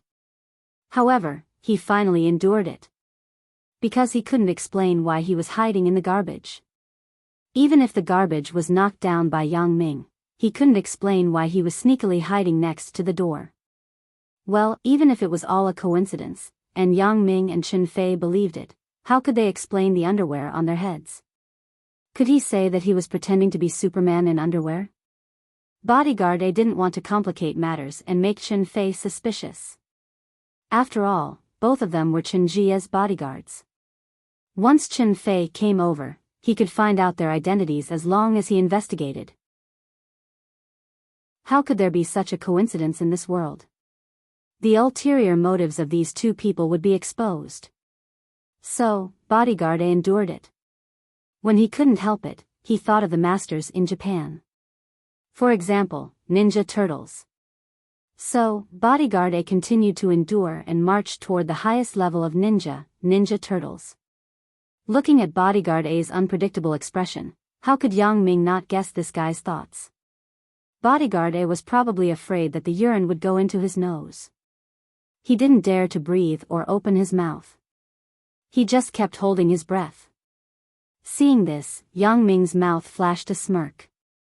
He suddenly stopped shooting under his body as if he had finished peeing. He even shivered all over. When Bodyguard A saw that there was no more urine flying down, he thought that Yang Ming had finished peeing. He was suffocating just now. He quickly opened his mouth to take a deep breath, but he didn't expect that the moment he opened his mouth, a stream of urine sprayed down without warning. It directly sprayed into Bodyguard A's mouth and choked his lungs. He didn't dare to cough, so his face turned purple like a pig's liver. Yang Ming smiled secretly. He fastened his pants, turned around and swaggered out of the bathroom door. Then, he said to the phone in his hand, Uncle Chen, let's talk later. I'm going back. Oh, then we'll talk when you come back. You have to be careful. Do you want me to ask Meng Yan to pick you up? Chen Fei said with some worry. Hee, Uncle Chen, I'm fine. Yang Ming's tone suddenly returned to normal. I can go back by myself. Chen Fei was slightly stunned. He shook his head, but he didn't believe Yang Ming's words. Generally, how many drunk people would say that they were drunk? Yang Ming put the phone into his pocket. This phone was the Nokia 1200 that he bought for Chen Mengyan. After Chen Mengyan changed to the N97, This phone was no longer used. Yang Ming's phone was soaked in water, so when he was at Chen Mengyan's house, he put the SIM card in this old phone. It could still be used, but it didn't have so many functions. He couldn't read novels on it. Yang Ming also changed his previous swagger. He returned to the private room normally and sat back in his seat. Chen Fei looked at Yang Ming's clear eyes in disbelief. He didn't look like a drunk person at all. He asked curiously, Yang Ming, are you sober? Uncle Chen, I'm not drunk. Yang Ming said with a smile, I was pretending just now. Pretending? Chen Fei frowned, why are you pretending to be drunk? Chen Fei didn't think that Yang Ming was pretending to be drunk to amuse him. He must have a purpose, so he wasn't angry. With his understanding of Yang Ming couldn't be such a bored person. When I went out just now, I met Chen Jia's 2 bodyguards. Yang Ming didn't hide it and said with a smile. The 2 bodyguards? Chen Fei's expression became more dignified, are they going to harm you? Yang Ming nodded. There was no need to hide this matter from Chen Fei. Even if he really fell out with Chen Jia in the future, Chen Fei wouldn't blame Yang Ming if he knew the contradiction in advance. The 2 of them saw that I was going to the bathroom, so they hid in there first. Yang Ming wanted to laugh as he said this, they wanted to make a move on me in the bathroom. As a result, I received your call at the bathroom door. They heard that it was you who called me, so they didn't dare to make a move on me directly. No wonder you are so patient, kid. You talked nonsense with me for so long. Chen Fei nodded and understood Yang Ming's meaning. However, his expression was a little strange. Chen Fei knew that with Yang Ming's skill, he wouldn't be afraid of the 2 bodyguards at all. Why did he still use such a method? Yang Ming saw Chen Fei's doubts from his expression and shrugged, I was afraid that you would be in a difficult position, so I didn't directly teach the 2 guys a lesson. Chen Fei nodded and looked at Yang Ming with some gratitude. If this matter really got out of hand, then it would be time for him and the Chen family village to break off. However, it was still necessary to teach them a lesson indirectly without making a move directly. Yang Ming said until here and smiled slyly, so, I pretended to be drunk and kicked the bathroom door. As a result, the 2 fools were directly hit by the door panel and fell behind the door. One fainted and the other had blood all over his face. He even knocked over the trash can behind him and was covered in garbage. Chen Fei looked at Yang Ming dumbfoundedly. He thought, this kid is really bad. I finally know why he kicked the door. Thinking of this, Chen Fei's expression suddenly became a little strange. Yang Ming, you said that you stood on the garbage heap to relieve yourself. Could it be, that's right. These 2 people drank my piss directly. Yang Ming said with a sly smile. Pooh. Chen Fei spat out a mouthful of wine and laughed on the table. Chen Fangyu and Chen Mengyan naturally heard the cause and effect of the matter. When they heard that Yang Ming kicked the door panel and knocked the 2 people over, they felt a little funny. When they heard that Yang Ming actually urinated on the 2 people, they couldn't help but cover their mouths and laugh. Yang Ming, you let the 2 of them suffer in silence. Even if Chen Jia knows, he can't do anything. Besides being angry, he won't have any other thoughts. While Chen Fei laughed, he also sighed at Yang Ming's wit. Chapter 1558. They are Chen Jia's hired thugs, so they should have such awareness. Yang Ming shrugged and said indifferently, moreover, they probably just think that they were unlucky. They won't think of me. Yang Ming, I find that you are quite bad, kid. Chen Fei raised the wine glass in his hand, come, let's toast. I really didn't expect you to play such a trick. This way, I have nothing to do in the middle, and Chen Jia won't think too much about it. Uncle Chen, why do you still care about what he thinks? Yang Ming sighed, I think that today's matter won't be over just like this. Chen Jia won't stop just because of the 2 bodyguards' failure. I think they'll make the next move. I hope that Chen Jia can stop now. Otherwise, my relationship with the Chen family village will end here. Chen Fei actually understood very well in his heart that Yang Ming didn't make a move mainly because he was taking care of their feelings. Otherwise, even if these two people were killed by Yang Ming, no one would cry out for them. Yang Ming was now a senior agent. It was normal to be killed for attacking Yang Ming. Xia Bingbao would deal with the aftermath of this incident for Yang Ming. In the bathroom at the end of the corridor on the 3rd floor, Bodyguard A climbed out of a pile of garbage with difficulty. He wiped the urine on his face, spat out a mouthful of phlegm, and scolded, "Brat surnamed Yang, I'm not done with you." A crisp ringtone sounded. Bodyguard A took off his underwear and took out his phone. He didn't want to answer, but when he looked at the caller ID, it was actually Chen Jie. Bodyguard A couldn't refuse to answer anyone's call, but he couldn't refuse to answer Chen Jie's call. "Hello, boss." Bodyguard A picked up the phone. "Where are you?" asked Chen Jie. He had waited for so long, but there was no news. He thought that these two bodyguards were discovered by Chen Fei and were killed. He was shocked, but he was relieved when he heard Bodyguard A's voice. "Boss, we are now in a very safe place." Bodyguard A looked around and said carefully. "How is Yang Ming? Did you teach him a lesson?" Chen Jie frowned. "Hurry up. Don't delay." "Boss, there was a small accident just now, but it doesn't matter. We will teach that brat surnamed Yang a lesson as soon as possible," Bodyguard A promised. "And then hurry up," Chen Jie ordered and hung up the phone. Bodyguard A put the phone away, and patted Bodyguard B next to him and scolded, "Get up, hurry up." Ah. Bodyguard B immediately woke up and looked around at a loss. "What's wrong? What happened? What do you mean what?" Bodyguard A glared at Bodyguard B and said, "When that young brat opened the door, the two of us were knocked over. Don't remember?" "Yes. I remember now. Fuck, it's that little bastard surnamed Yang. He was on the phone with Chen Fei, so we couldn't make a move. Now, where did he go?" Bodyguard B recalled the previous incident. "Where did he go?" "He left a long time ago." Bodyguard A's face was full of resentment as he said this. "This guy is fucking drunk. He stood in the garbage dump and peed all over us." "Oh." Bodyguard B wiped his face. Sure enough, it was still wet. His face immediately turned green. "Young brat, you've gone too far. Stop scolding." Fortunately, no one came during this period of time. Otherwise, if the two of us were to be seen in this embarrassing state, it would be embarrassing. Bodyguard A reminded. Bodyguard B rubbed the back of his head that was still swollen. He stood up. "We have to find a place to change our clothes and take a shower. It's too uncomfortable.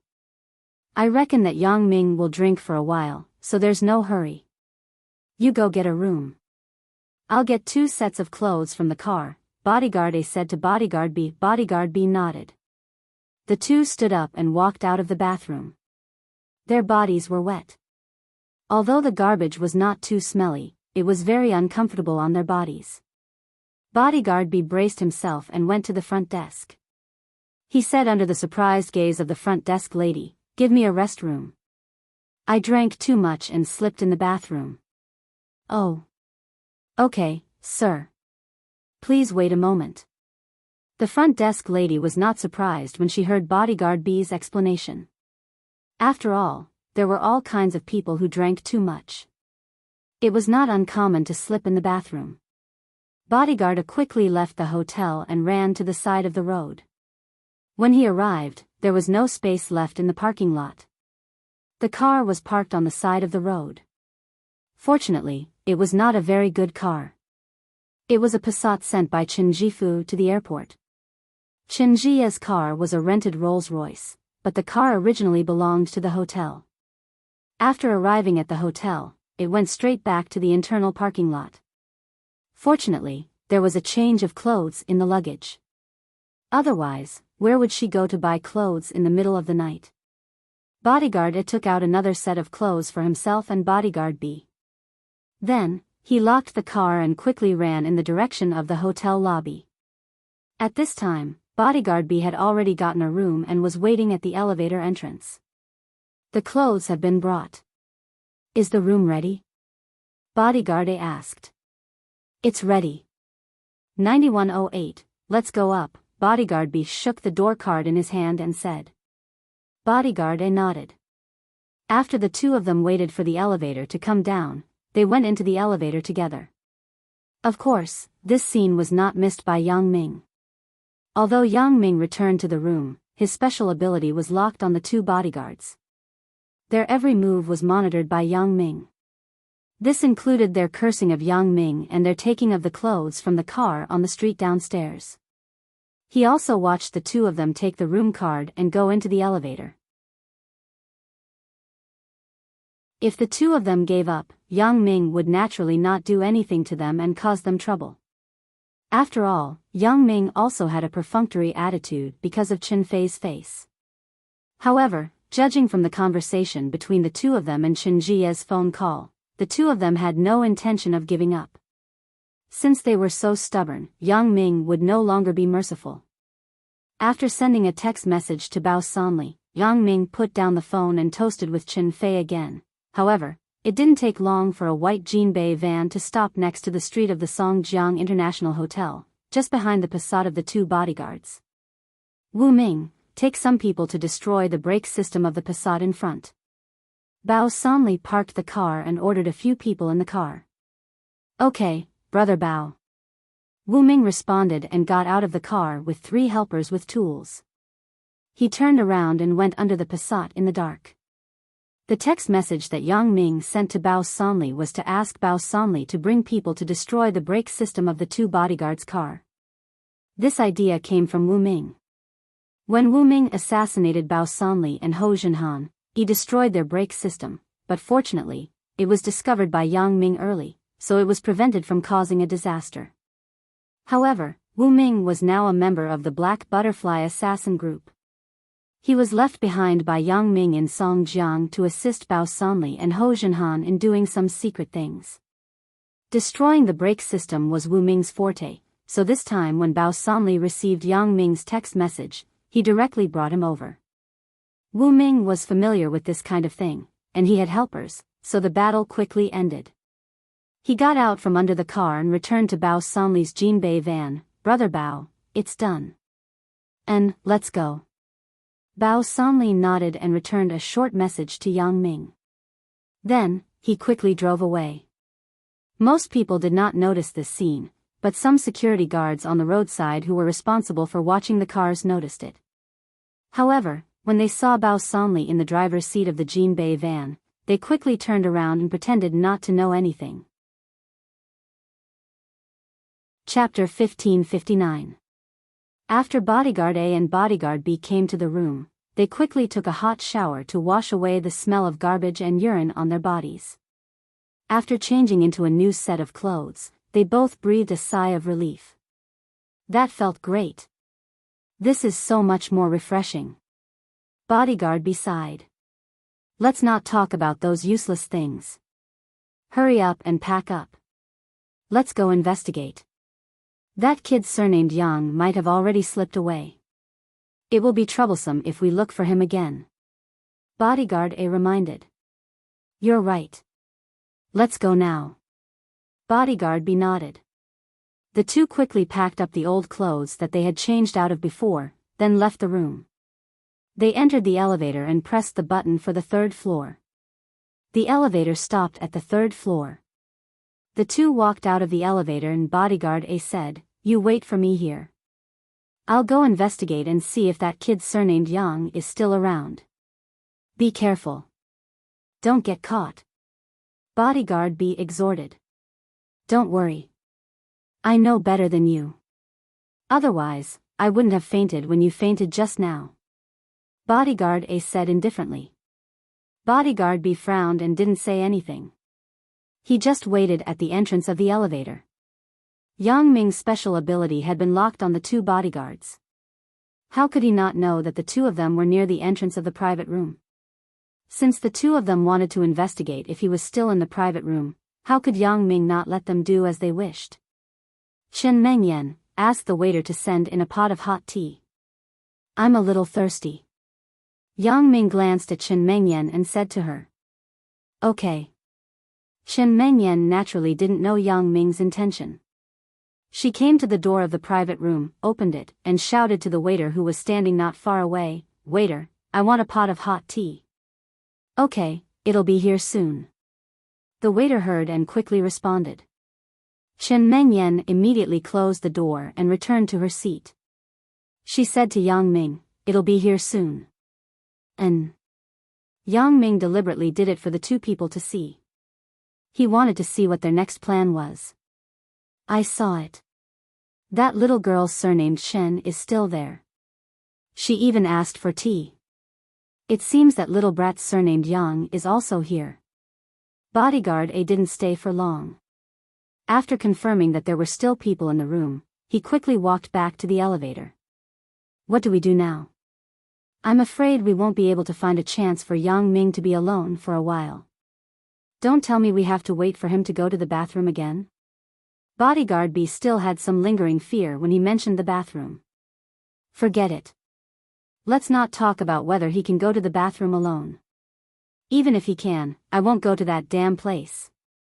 It seemed that not only Bodyguard B, but even Bodyguard A was very afraid of his previous experience. Whenever he thought about it, he would feel uncomfortable all over. Then let's wait in the car. We can see the entrance of the hotel from there. When Yang Ming and the others come out, we can see them immediately, Bodyguard B said. Let's go. It's safer in the car. We don't have to worry about being discovered by Qin Fei here. Bodyguard A nodded. Since the two of them had a plan, they quickly returned to the elevator and went downstairs. Yang Ming smiled slightly in his heart. As expected, these two people decided to track me in the car. In a while, I'll let them enjoy the speed and passion. Yang Ming didn't bother with the two of them anymore. He and Qin Fei continued to drink. Qin Fei was depressed in his heart. After exchanging drinks with Yang Ming, he was drunk and laid on the table. Auntie Chen, I think we should call it a day. Uncle Chen is drunk. Let's go back and rest early.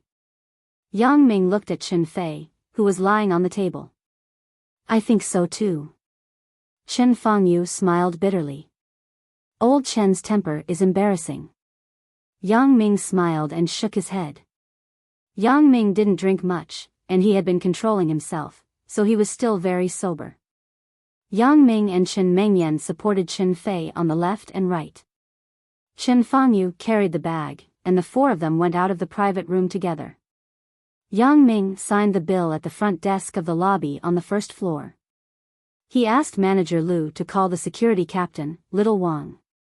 After a while, Little Wang ran over quickly. When he saw Yang Ming and the others, he immediately said, Brother Yang, should I get the car? I'll wait for you at the door. Yang Ming nodded. Soon, Little Wang drove the car to the entrance of the hotel. Yang Ming helped Qin Fei sit in the back seat.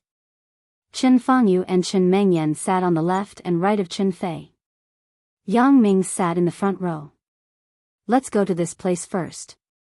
Yang Ming said the address of Chen Mengyan's house and said to Little Wang. Okay, Brother Yang. Little Wang started the car excitedly. He was also one of the middle-level leaders of the Songjiang International Hotel, so he had some understanding of Yang Ming's identity. He knew that Yang Ming was actually the owner behind the hotel. Bao Sanli and Ho Zhenhan were responsible for Yang Ming.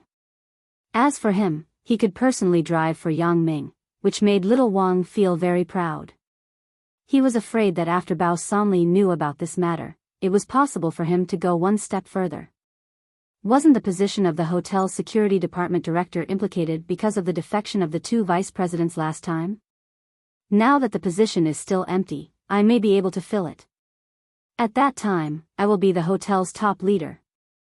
When Yang Ming's car drove out of the parking lot, Bodyguard A dialed Chen Jie's phone in the roadside Passat. What's the matter? Chen Jie picked up the phone, how's the progress on your side? That kid surnamed Yang has left the hotel, but he is with Chen Fei. We plan to secretly follow behind and wait for Yang Ming to be alone before we make a move. Said bodyguard A, then you guys be careful. Don't let others find you. Chen Jie said, where are you now? We are in a very safe place. We won't be discovered by that kid surnamed Yang. Don't worry, boss. Said bodyguard A. After hanging up the phone, bodyguard A said to bodyguard B, who was driving, drive and follow the BMW X5 in front. Okay. Bodyguard B nodded and started the car. This license plate number is quite good. It seems that this Chen Fei is also a corrupt official, right?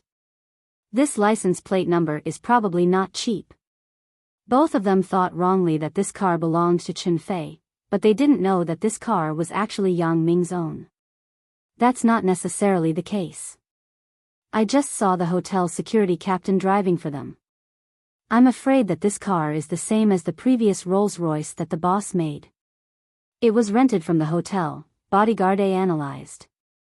Damn, red light. Bodyguard B glanced at the signal light in front of him and frowned. What are you afraid of?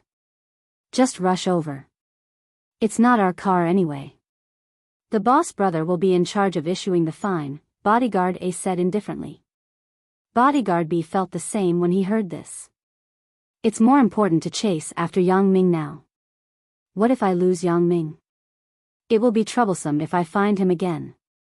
Thinking of this, bodyguard B stepped on the accelerator, and the car rushed over with a whoosh.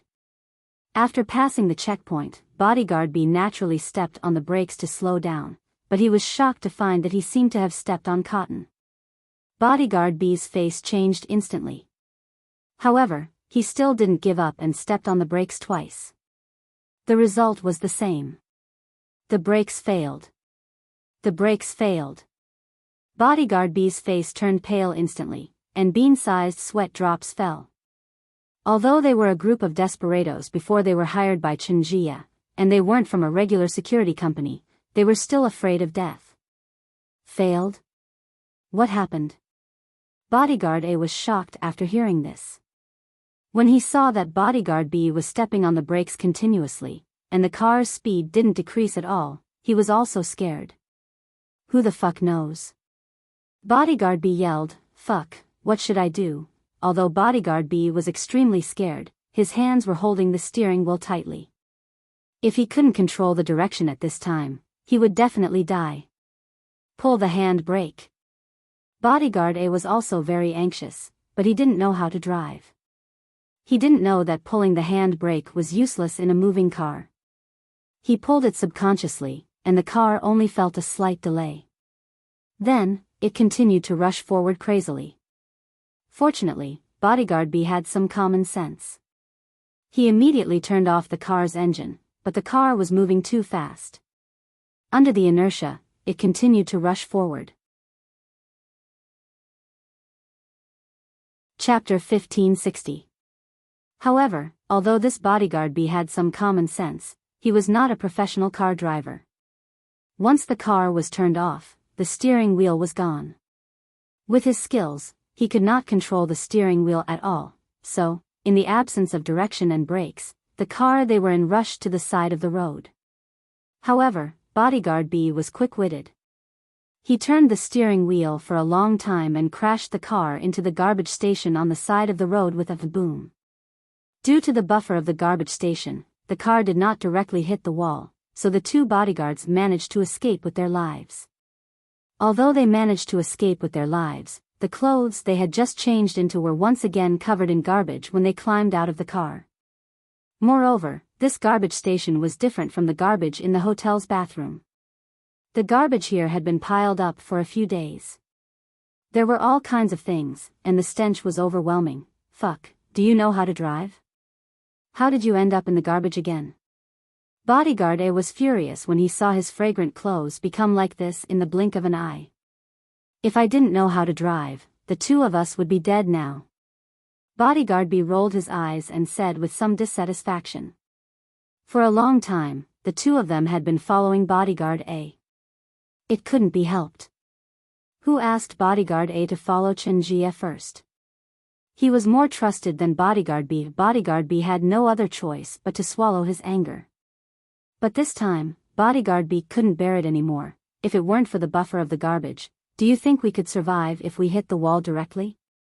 Bodyguard A was just grumbling casually. After hearing Bodyguard B's words, he felt a little embarrassed.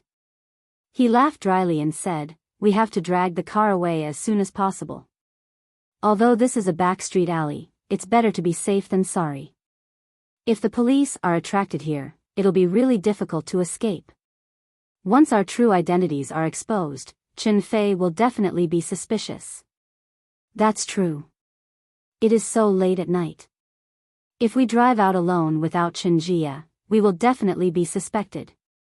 Bodyguard B nodded. Moreover, Chen Fei is the chief of the Songjiang police station. The police in Songjiang will listen to him. We can't take this risk. Fortunately, no one will notice us here for a while, Bodyguard B said. Bodyguard A said, "I'll call the boss now and get a tow truck to tow the car away." Bodyguard A knew that he would definitely be scolded by Chen Jie this time. However, he had no choice but to force himself to call. "Hello? What is it? Are you done?" Chen Jie picked up the phone and asked in a low voice. "Boss, we had a small accident here. There was a problem with the car's brake system. As a result, it hit the roadside garbage can." Bodyguard A explained carefully, "We have to find a tow truck quickly to tow the car away. It will be troublesome if Chen Fei knows about it when the police come. Is there a problem with the brakes?" Chen Jie frowned. He was extremely annoyed. Why is it so troublesome to teach Yang Ming a lesson? Anything could happen. However, this car belonged to his elder brother, Chen Jifu. Although Chen Jie was annoyed, he couldn't vent. "Where are you now?" "Boss, don't worry. We are now in a very safe place," Bodyguard A replied. When Chen Jie heard Bodyguard A's words, he was so angry that he rolled his eyes. "I didn't ask if the place is safe or not. I asked where you are. If you don't tell me the location, how can I contact a tow truck for you?" Oh.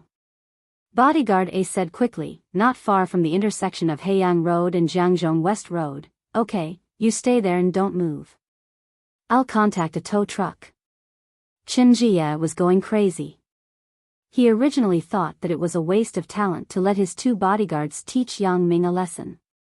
However, he didn't know if it was because he and his two bodyguards were unlucky or something else. It was actually not settled yet. Yang Ming withdrew his special ability from bodyguards A and B's surveillance. A sneer appeared on his face. His previous guess was right. These two people suffered a loss and didn't dare to call the police to seek the truth. Instead, they had to hide and move the car away before the police arrived. This was also the reason why Yang Ming dared to let Bao Sanli take Wu Ming to destroy their brake system without any scruples. If this matter was made clear, Chen Fei would probably suspect Yang Ming after he knew about it. However, Yang Ming was sure that these two people didn't dare to let Chen Fei know, so they were doomed to swallow their anger. "Brother Yang, we're here. Where should we park the car?" The security captain, Little Wang, drove the car into Chen Mingyan's neighborhood and asked Yang Ming for instructions. "Park in front of the building in front." Yang Ming pointed at the building where Chen Mingyan's house was located. "Okay." Little Wang respectfully parked the car at the place designated by Yang Ming. Then, he got off the car and opened the back door of the car. Chen Mengyan and Chen Fangyu helped Chen Fei, who was already sober, get off the car. "Thank you, Little Wang." Chen Fangyu nodded to Little Wang. "You're welcome. It's what I should do." Little Wang was a little flattered. He didn't expect that Yang Ming regarded him as one of his own. He even knew Chen Mengyan's home address. As a matter of fact, if he wasn't a trusted person, how could he know this? He believed that among the people around Yang Ming, only Bao Sanli and Ho Zhenhan would know such details. Yang Ming glanced at Little Wang and thought that this young man was good. He was smart and diligent. He was a useful person. Meng Yan, don't go back tonight. Stay at home. Yang Ming looked at Chen Fei, who was drunk, and said to Chen Mengyan, I will stay. I can take care of Dad. Chen Mengyan nodded. Auntie Chen, then I won't go up. I just came back. I haven't gone home yet. I have to go back and take a look. Yang Ming said to Chen Fengyu. Well, then you should go back and rest early. You just drank a lot. Chen Fengyu said, when you get home, send a message to Meng Yan. Don't worry. Nothing will happen. I'm actually still very sober. Yang Ming smiled. Watching Chen Mengyan's family go upstairs, Yang Ming used his special ability to see that they were safely back home. Only then did he feel relieved. When Yang Ming sent Chen Mengyan's family home, Little Wang's cell phone rang in the car. Little Wang took out the cell phone and glanced at the caller ID. It was his girlfriend who lived with him. Little Wang quickly picked it up. Little Ran, what's the matter? Didn't you get off work at 8:00 today? Why aren't you home so late? Are you fooling around somewhere? Xiao Ran bombarded him with questions. I have business. Little Wang was afraid that Yang Ming would hear him on the phone, so he lowered his voice and replied. What business? What business can you have? You're just a small security captain. What business do you have? Do you think you're the security director? Little Ran was angry when she heard Little Wang's words. Isn't the security director position in your hotel empty? If you have the ability, you can go up. Don't say that you're the chief, even if you're the deputy chief. I'll believe you if you say that you have business. What business can you have now? You're speaking so softly. Did you do something wrong and hide it from me? Don't waste my time. I really have business. Little Wang saw that his girlfriend was chattering with him. He was a little anxious. Let's talk about it at home. You yelled at me. You dare to yell at me. Little Wang, you've grown up, haven't you? When Little Ran heard that Little Wang dared to refute her, she suddenly exploded. Little Wang frowned. He really wanted to hang up the phone directly. Although Little Wang was the security captain outside, he was a typical henpecked husband at home. Little Ran's family background was better than his, so no matter what, she was superior to Little Wang. Chapter 1561. Little Wang also knew that earning 3,000 yuan a month wasn't a big sum. He couldn't afford to raise Little Ran, and he still had to rely on Little Ran's parents, so he usually swallowed his pride. As for his marriage with Little Ran, the attitude of Little Ran's parents was very unclear, which made Little Wang very depressed. He was just a small security captain. He was probably nothing in the eyes of her parents. The most intolerable thing for Little Wang was that Little Ran's parents actually introduced a partner to Little Ran last Sunday. This made Little Wang feel that he was simply too useless. If it weren't for Little Ran's strong opposition, Little Ran's parents would have succeeded. Thinking that although Little Ran ordered him around, she really loved him, Little Wang's heart suddenly softened. He didn't hang up the phone directly, but he whispered, I'm sending a big shot home. I'll tell you in detail when I go back. Big shot? Little Ran was stunned. Although she didn't quite believe it, since Little Wang said so, she still said skeptically, well, if you can't explain it to me when we go back, don't go to bed today. Little Wang smiled bitterly and hung up the phone, sighing. Although sending Yang Ming home this time was an opportunity, he might not have any gains. He just wanted to get familiar with him. How could it be so easy to be the security director of the hotel? Yang Ming naturally didn't notice Little Wang's expression. He returned to the car and said to Little Wang, drive. Let's go to the Songjiang bus factory family courtyard. Okay, Brother Yang. Little Wang quickly adjusted his emotions, nodded, and started the car. The car was on the way to the Songjiang bus factory family courtyard. The Songjiang Bus Factory Family Courtyard had been renamed to Mingyang District, but because it was newly changed, many people were used to calling it the Songjiang Bus Factory Family Courtyard. Little Wang, how old are you this year? Yang Ming looked at Little Wang, who was focused on driving, and asked casually. Brother Yang, I'm 20 this year. Little Wang didn't know why Yang Ming asked this question, but he still answered truthfully. 20. I'm 22. You don't have to call me Brother Yang, Yang Ming said with a smile. How can that be? Age doesn't matter. Ability comes first. Little Wang was startled and replied nervously. He didn't know why Yang Ming suddenly said this. As a matter of fact, both Bao Sanli and Ho Jinhan were older than him. Didn't he also respectfully call Yang Ming Brother Yang? Hee, it's up to you. Yang Ming smiled.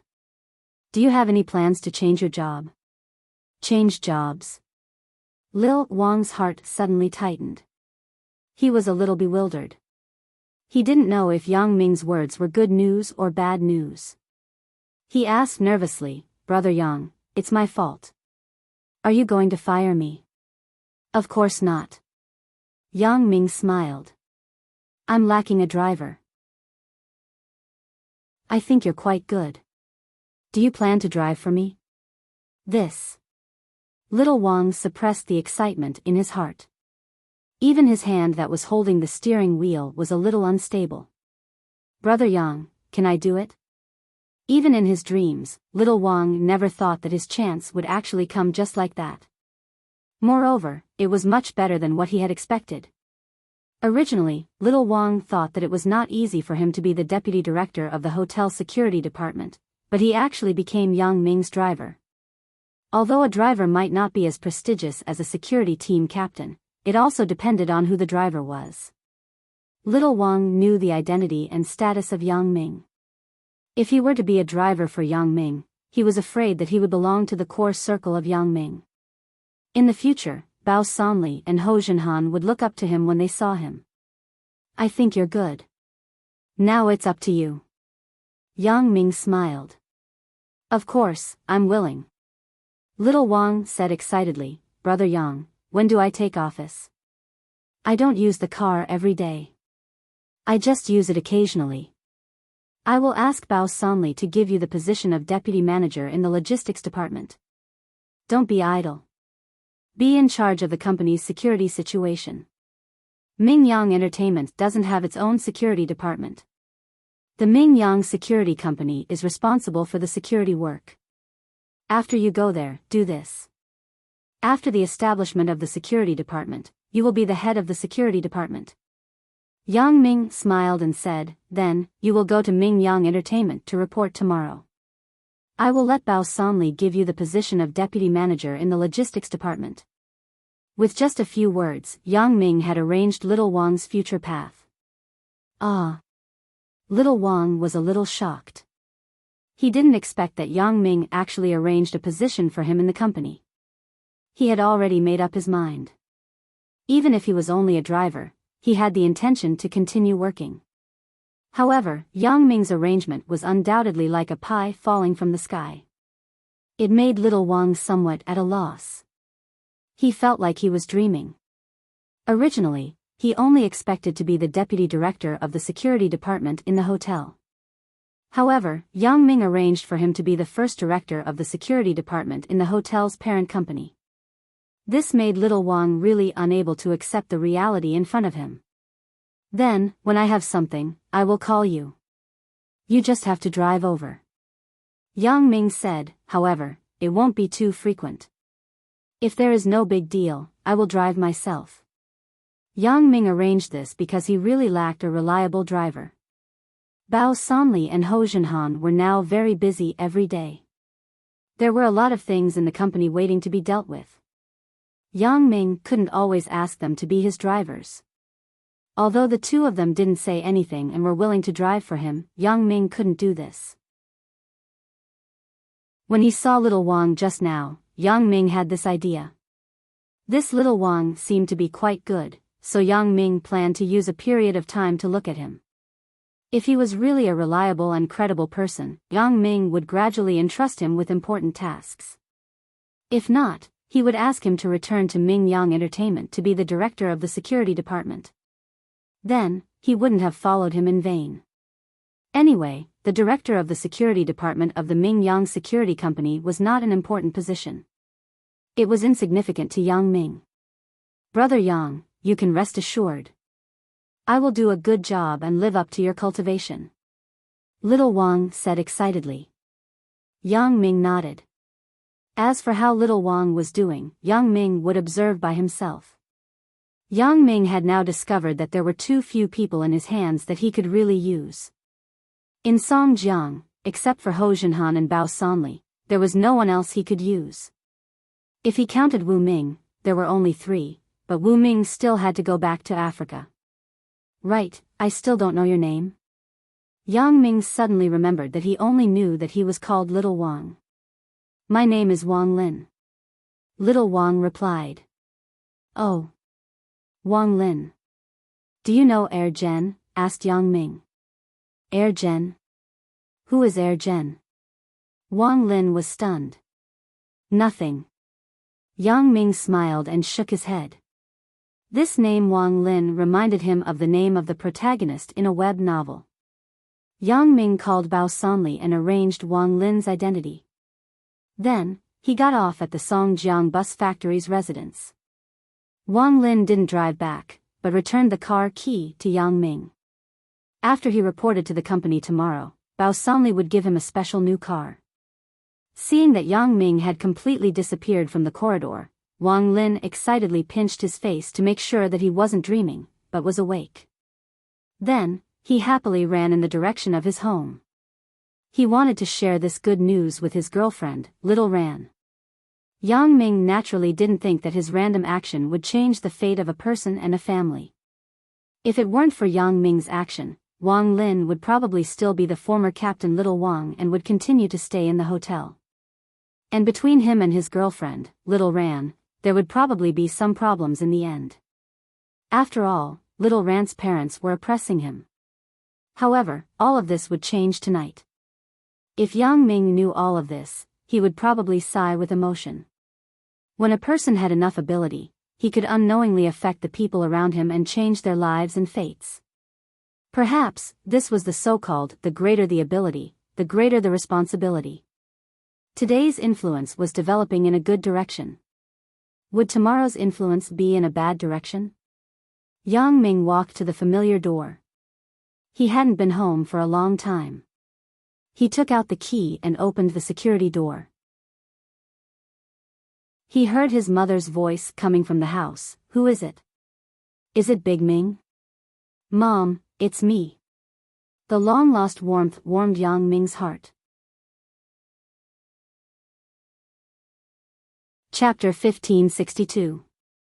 Big Ming, you really came back. Mother Yang was wiping the floor in the living room.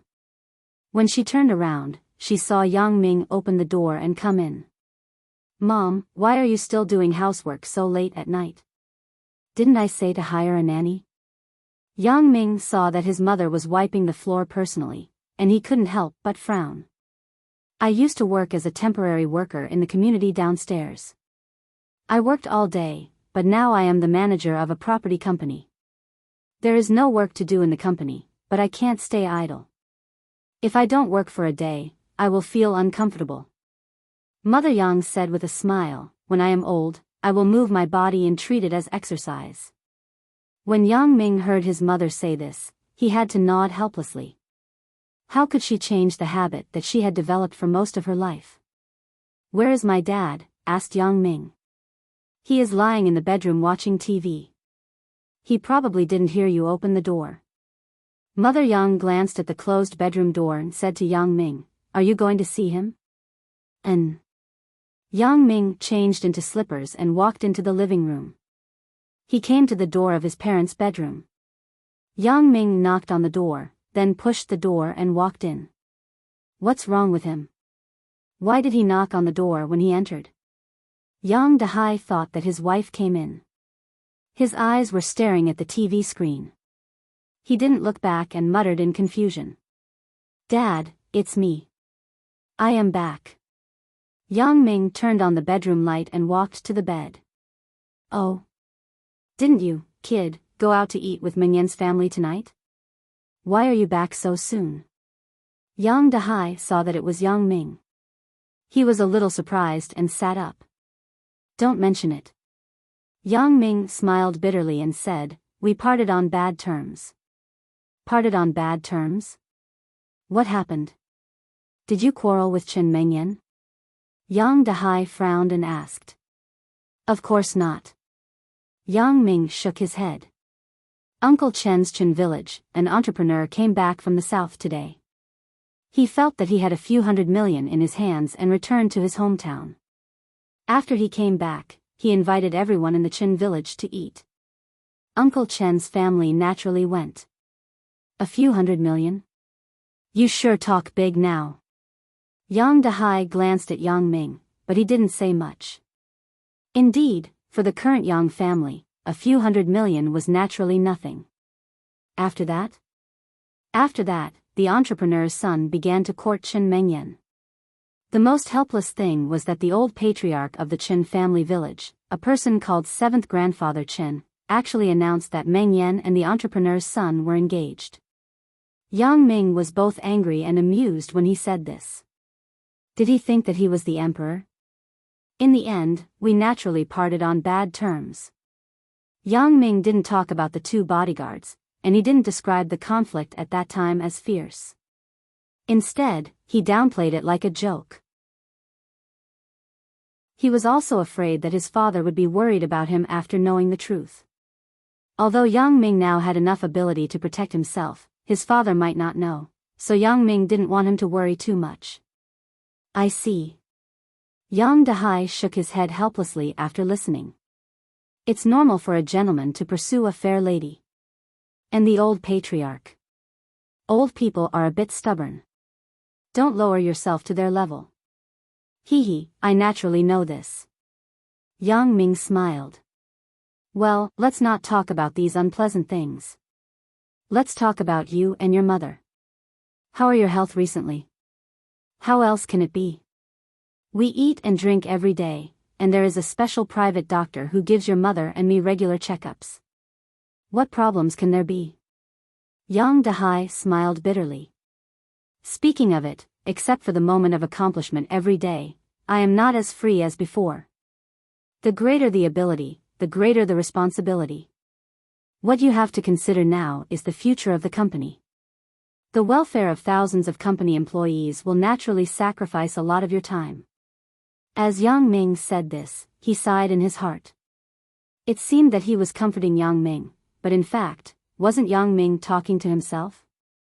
Since he got the special ability, became the disciple of the King of Assassins, took over the Black Butterfly assassin group and the Charles family, and became a member of the Supernatural Investigation Bureau, there were too many things to do every day.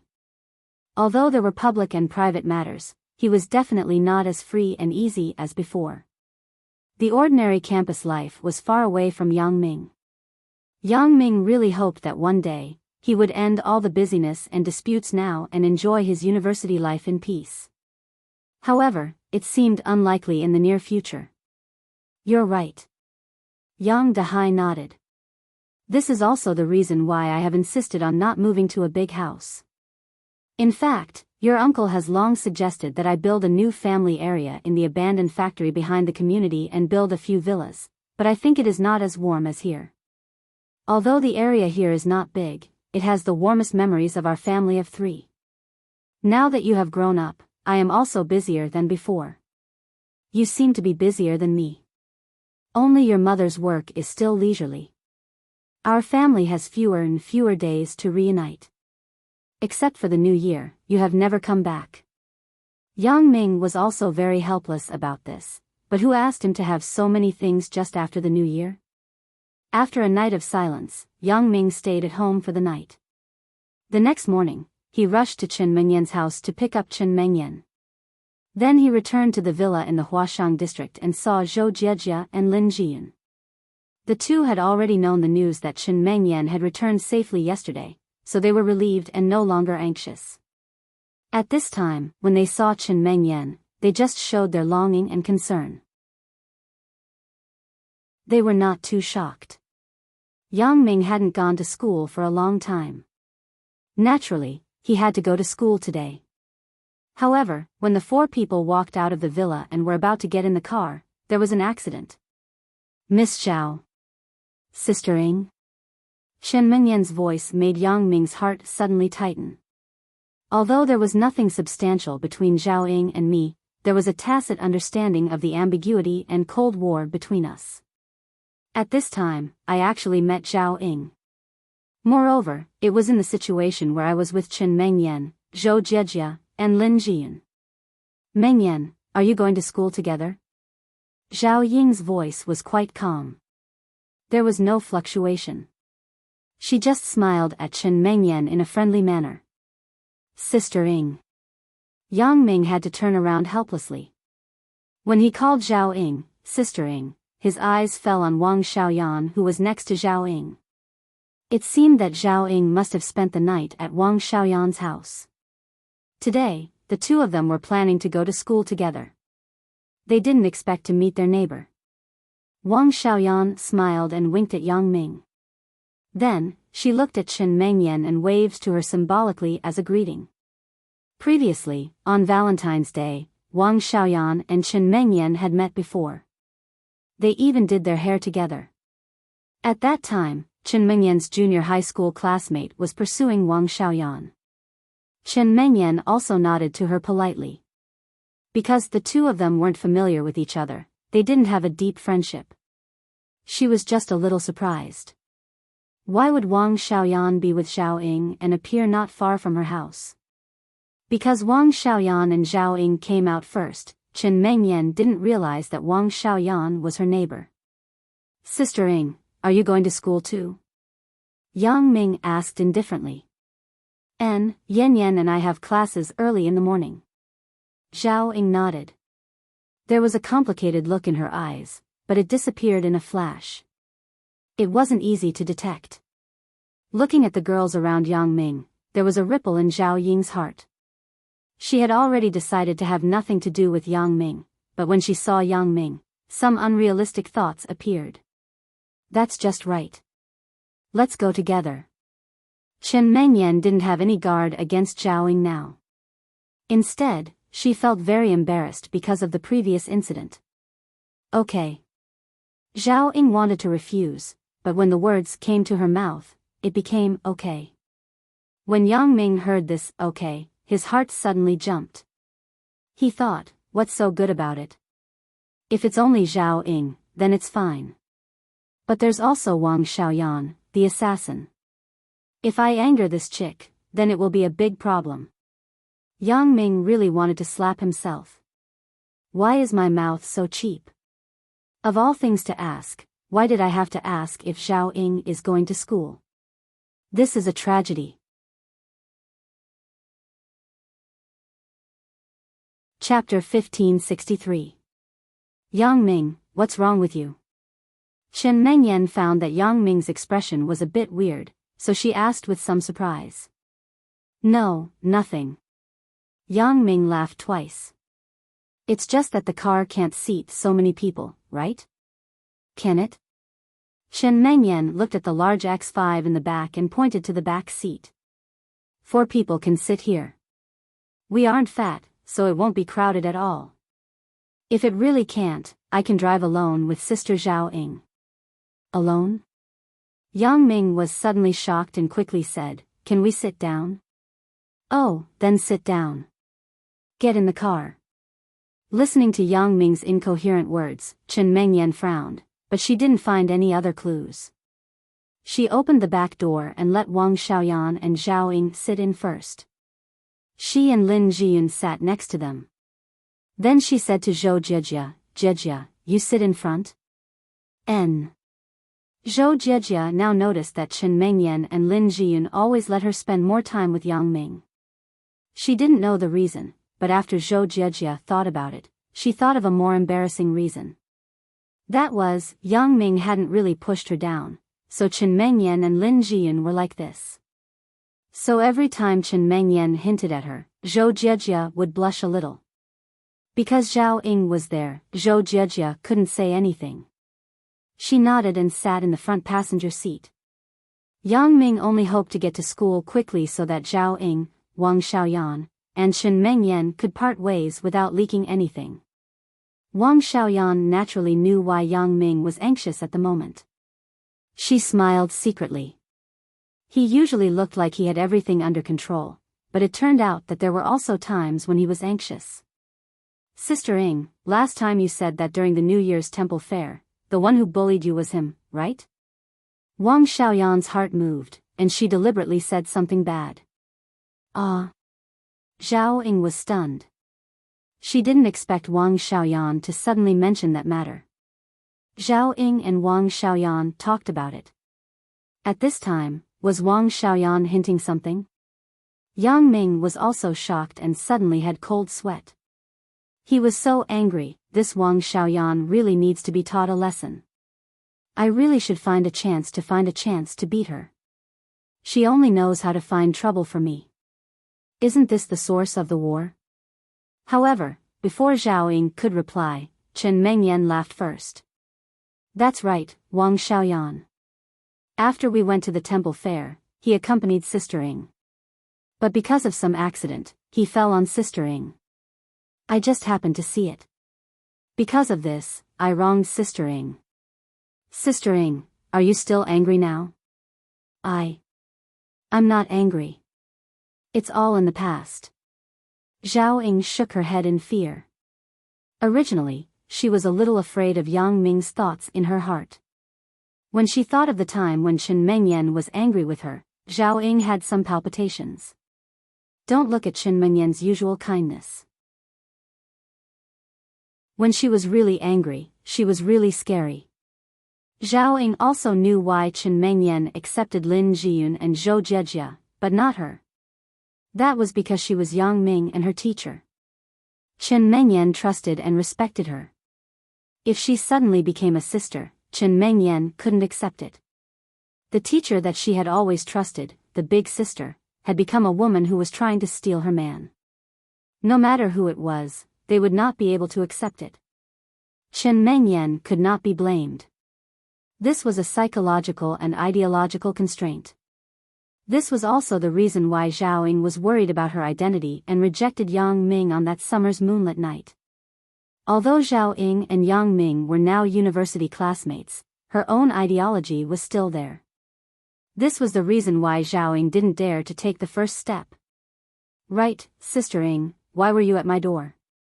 Chen Mengyan thought of the previous matter, so she asked. That place wasn't your door, but Yin Yan's door. Zhao Ying smiled and said, Yin Yan and you are neighbors. Don't you know? Wang Xiaoyan, you live next door to us? Chen Mengyan looked at Wang Xiaoyan in disbelief. Although she and Wang Xiaoyan weren't very familiar with each other, they had met a few times. Suddenly discovering that she was actually her neighbor made Chen Mengyan somewhat surprised. I usually don't live here. I'm also surprised that you and Yang Ming live next door. Wang Xiaoyan replied faintly, which made Yang Ming's heart feel relieved. It seemed that Wang Xiaoyan just wanted to scare him before and play with his heartbeat. She didn't want to expose anything. Is that so? It's a coincidence. In the future, you can come to my house to play. Chen Mengyan didn't suspect anything. Indeed, she rarely saw people in the villa next door. Hee, no problem. However, Sister Ying also lives in this community. You didn't know, right? Wang Xiaoyan blinked and said suddenly. Sister Ying also has a house in the community? Chen Mengyan was really surprised this time. 2 of her acquaintances were actually in her own community, but she never knew. Yang Ming's head suddenly sweated again. He thought, this Wang Xiaoyan is really not done yet. She's playing with some suspense. She's not afraid of exposing anything. Isn't this close to school? Zhao Ying's heart also tightened. She glared at Wang Xiaoyan and then said unnaturally, the house is lent to me by a friend. His family has a lot of houses, oh. Chen Mengyan didn't think too much. After all, Zhao Ying's words were nothing to think about. Borrowing a friend's house was a very normal thing. Sister Ing, come visit more often in the future. Otherwise, Yang Ming is always not at home. It's meaningless for us to be at home. When you come, it's more lively with more people. Lively. Yang Ming smiled bitterly in his heart. When the two of them move in, if you still feel that it's lively, then that's great. Well, we're here.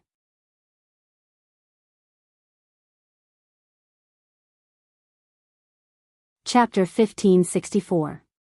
It was reasonable to say that Yang Ming was also a celebrity in Songjiang Industry University.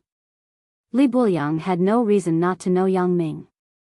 However, Li Buliang was a busy person, and he thought highly of himself. He disdained those outstanding people in the campus art festival. He felt that these people's specialties were really useless, and they couldn't be used as food in the future.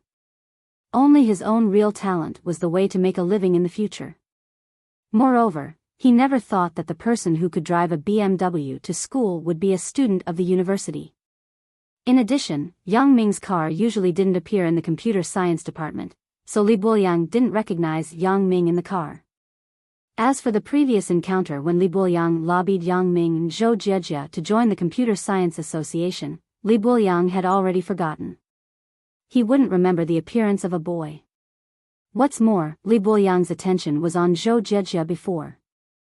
How could he have the mind to look at Yang Ming? What's wrong? Buliang? Jiang Naigang looked at Li Buliang, who was still joking with him, and suddenly trembled.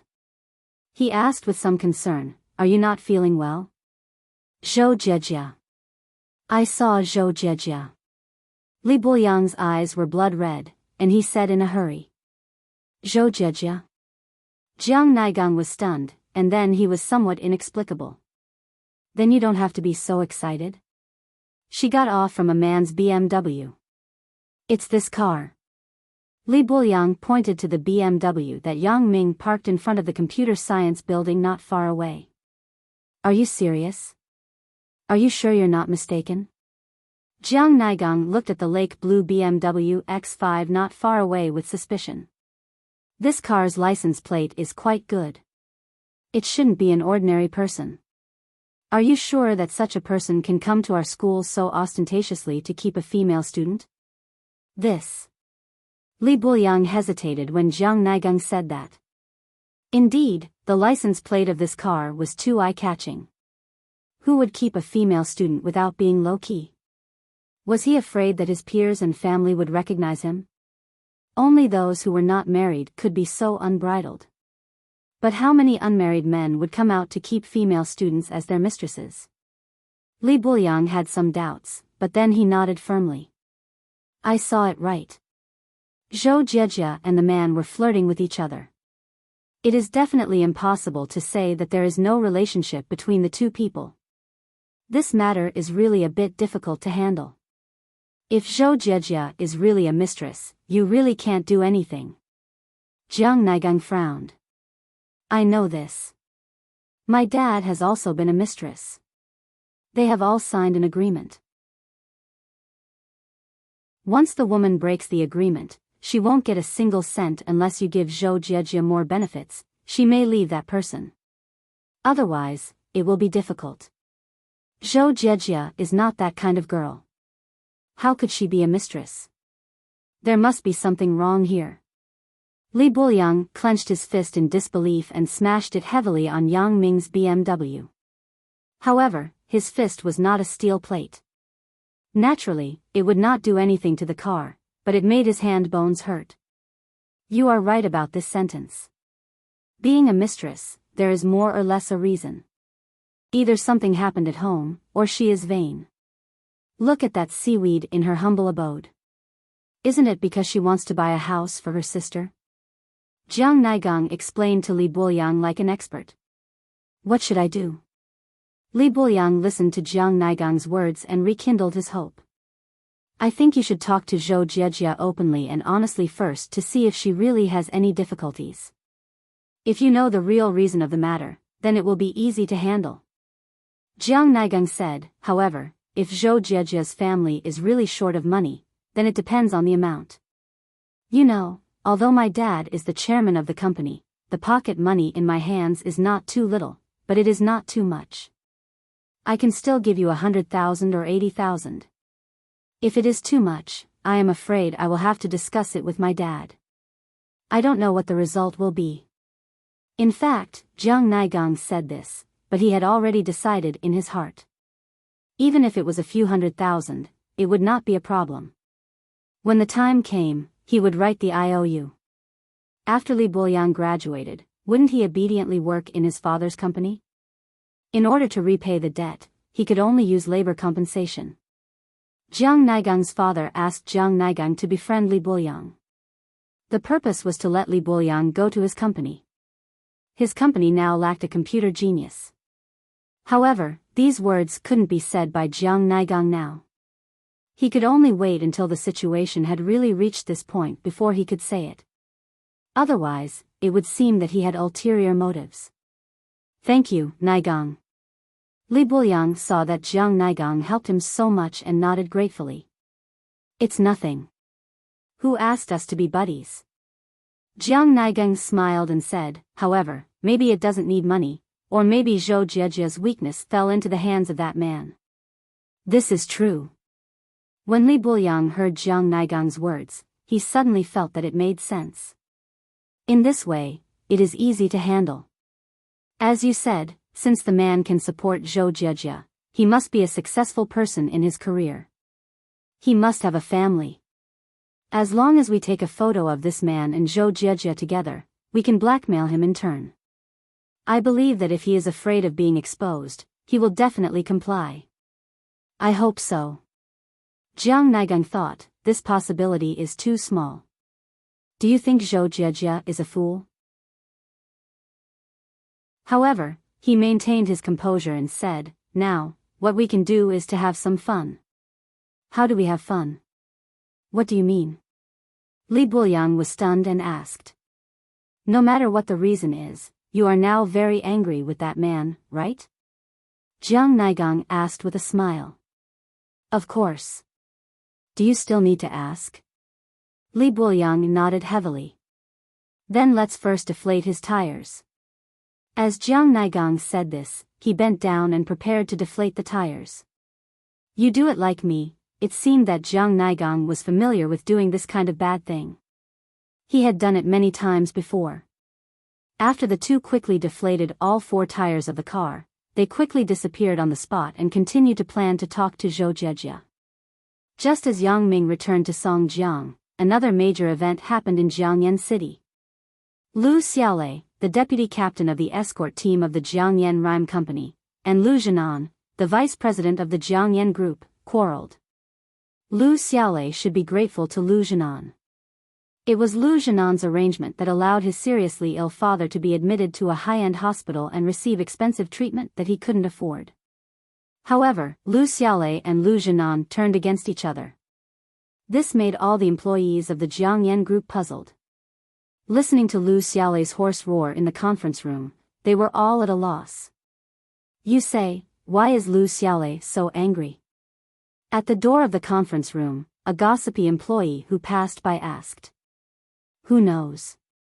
Maybe he saw that Vice President Lu is kinder, so he wants to ask for more benefits? Employee B guessed.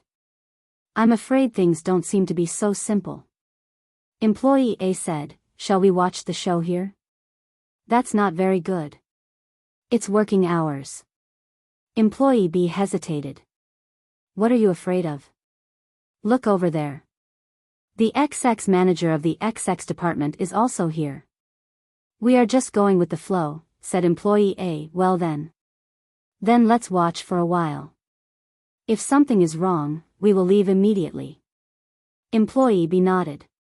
Sure enough, since employee A and employee B stayed here, more and more company employees began to watch at the door of the conference room. This employee A was actually one of Lu Zhenan's confidants outside.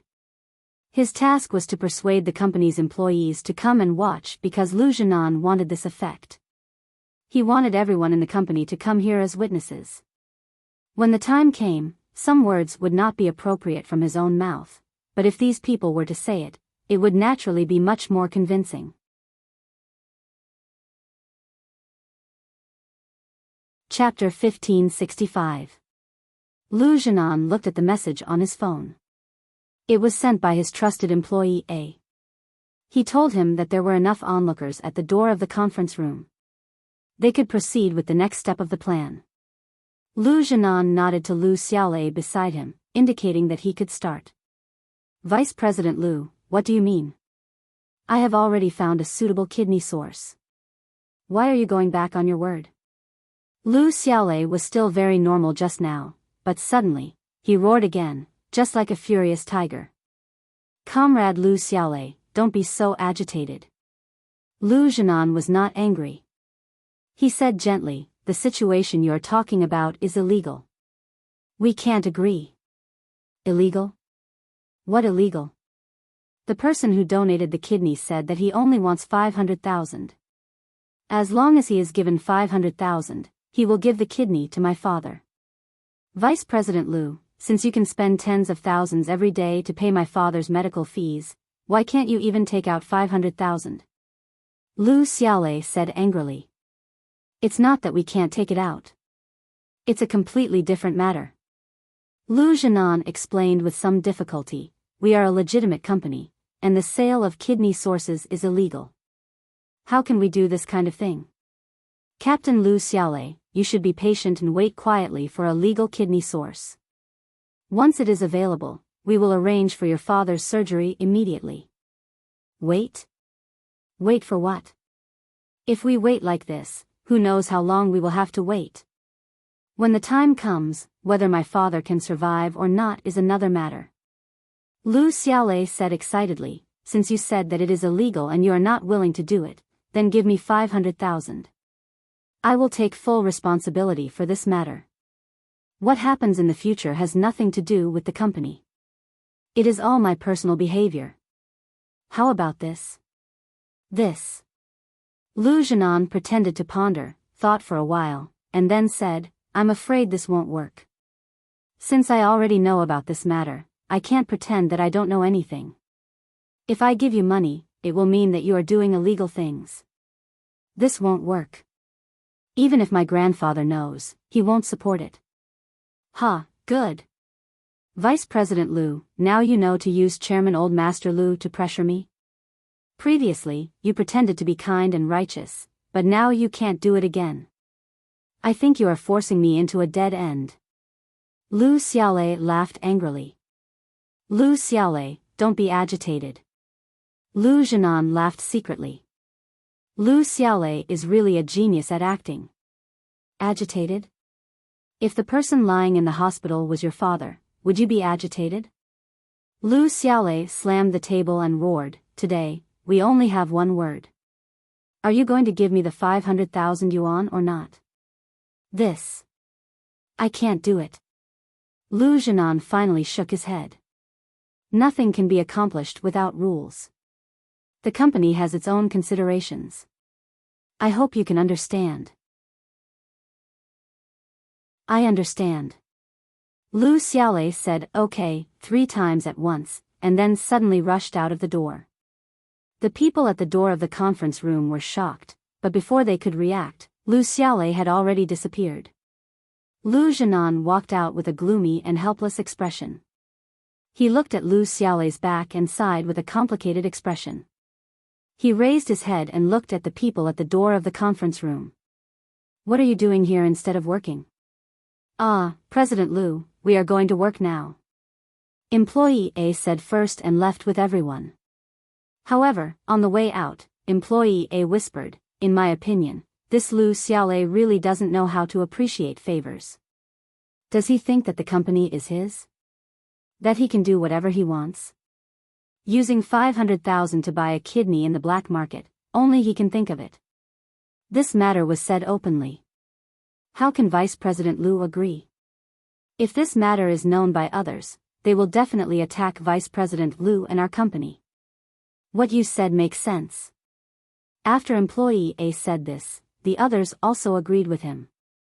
People tend to be like this.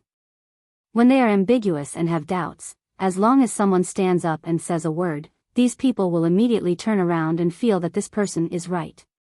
Yeah, I think Lu Xiaolei is blackmailing. Vice President Lu is already kind to his father, but he still wants to do this. AI, this person. Another employee also sighed. Seeing that the public opinion was almost directed, employee A continued, however, this Lu Xiaolei, from his point of view, is not wrong. After all, is he worried about his father's safety? If it were us, we might be the same as him. Yeah, from a different point of view, the way of looking at the problem will also change. Everyone nodded. It's just that I don't know if this Lu Xiaolei will give up. He still comes to make trouble every few days. That will affect the company's image. Employee A said. He wanted to create the impression that Lu Xiaolei was unwilling to give up, and also to pave the way for future matters. Brother Nan, how was my performance today? Lu Xiaolei was sitting in a car returning to Songjiang at this moment. The people in this car were all his confidants, and also some of the people he had chosen. Not bad, we can carry out the next step of the plan. Lu Zhenan said, don't worry, there is no problem with what I promised you. That's good. Lu Xiaolei nodded heavily, Brother Nan, you can rest assured that I will do my job well. After hanging up the phone, Lu Zhenan sneered and dialed his sister Lu Huamei's phone again. Big brother? Lu Huamei didn't know what happened in Jiangyan City just now, so she picked up the phone in surprise. She didn't expect Lu Zhenan to call her. Huamei, Lu Xiaolei from your side came to the company and made trouble for a while, Lu Zhenan said. Oh. Lu Xiaolei? What did he go there for? Didn't the Jiangyan group already arrange for his father's treatment? Lu Huamei asked in surprise. It's like this. Lu Xiaolei came just now, but he told me that he wanted me to go to the black market to buy a kidney for him. I rejected him, so he made a big fuss, Lu Zhenan said. You also know that we are a legitimate company. How can we do that kind of thing? So, Lu Xiaolei got a little emotional. That's right. Lu Huamei nodded. Lu Xiaolei's request is a bit too much, but it is reasonable. That's right. That's why I'm giving you a call. When Lu Xiaolei goes back, you should comfort him well and tell him that the head office will help him solve his problems as soon as possible. Tell him not to worry. Lu Zhenan said. Don't worry, I will counsel and comfort him, Lu Huamei frowned. Lu Zhenan is so kind to call me and tell me this? Well, that's it then. I still have things to do here. No matter what, Lu Xiaolei is your employee. I can't say much. Lu Zhenan laughed secretly.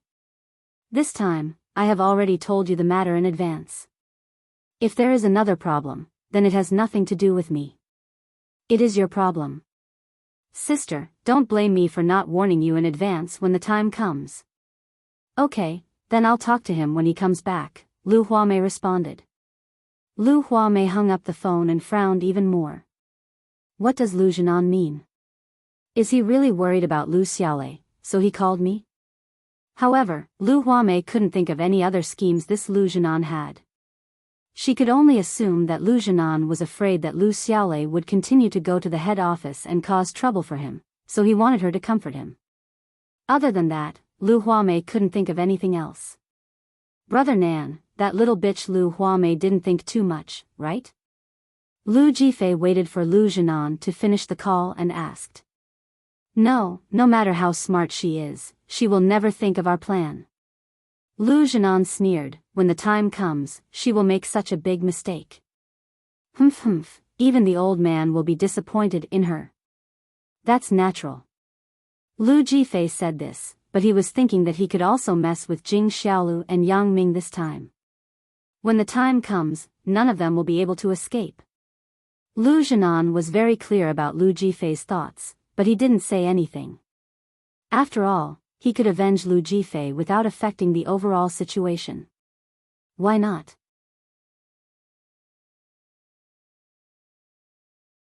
Chapter 1566. Yang Ming first went to the classroom to show his face, then he was ready to go to the computer control center's teaching building to see Xiaoqing. As a result, when he went out, he found that all 4 tires of his car were deflated. Did I encounter a deflated tire? Yang Ming smiled bitterly and looked around, but he didn't find that his car had hindered anyone. Generally, when a car's tires were deflated, it was because the car's tires were parked randomly and obstructed others, so it would be maliciously retaliated. Yang Ming's car was parked in front of the teaching building, so it wouldn't hinder anyone at all. In this way, it was a bit strange. Could it be that it was specifically directed at him? It was no wonder that Yang Ming would think so. Generally, if it was a prank, at most 1 tire would be deflated. It was impossible to deflate all 4 tires. This was clearly done on purpose. Yang Ming glanced at the surveillance camera on the teaching building and shook his head. If the average person wanted to delete the school's surveillance video, it was basically impossible. Not to mention that the tires were deflated, and it didn't cause any substantial damage. It was generally difficult for the school to cooperate. But Yang Ming was different, especially in front of the computer science teaching building. Yang Ming was even more confident. He took out his mobile phone and dialed Xiaoqing's number. Not long after, Xiaoqing's friendly voice came from the phone. Yang Ming, I heard from Jiejia that you are back. I am at school now. Yang Ming knew that since the last incident, Zhou Jiejia and Xiaoqing had been very close, so Xiaoqing could know his whereabouts from Zhou Jiejia immediately. Why don't you report to your tutor, Xia Yongqiang, at school? When school started, I gave you a long holiday. If you didn't win the first prize at the school art festival on behalf of the computer science department, I am afraid that someone would have been dissatisfied with you. Xiaoqing rebuked, you also know that although I am the head of the department, I don't have the final say in this computer science department.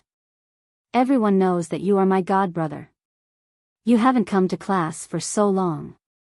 There will definitely be people who are dissatisfied. I got it. I will go over now. Yang Ming didn't expect to be scolded by Xiaoqing as soon as he made the call. However, Yang Ming also knew that Xiaoqing was just complaining to him. If the relationship between the two people wasn't close to a certain extent, Xiaoqing wouldn't say so much to him. Right, you called me at this time. There should be something wrong, right? With Xiaoqing's understanding of Yang Ming, if he came to see her, she was afraid that he would come directly to her door. He wouldn't call her in advance. Often, he would only call her after seeing that she wasn't in the office. My car was parked in front of the computer science building. Together with Chen Mengyan, they could only be regarded as sisters. And this teacher Zheng had the appearance of a veritable uncle. The news of Xiaoqing's infertility was not a secret in Songjiang Industry University. When it was publicized by Song Heng, Xiaoqing did not come out to refute the rumors, so the truth of this matter was naturally clear at a glance. Teacher Zheng in front of him obviously knew this, but for a young man like him, it was still uncertain whether he could find a girlfriend. For this kind of person who didn't have the slightest threat, Yang Ming didn't pay attention to it. He just watched him skillfully pull up the surveillance video. Soon, Yang Ming saw the two people who deflated his tires. One of the men was familiar, but Yang Ming didn't have any impression of the other one. However, the familiar one, maybe because he didn't have much contact with him, Yang Ming couldn't name him. Li Buoyang?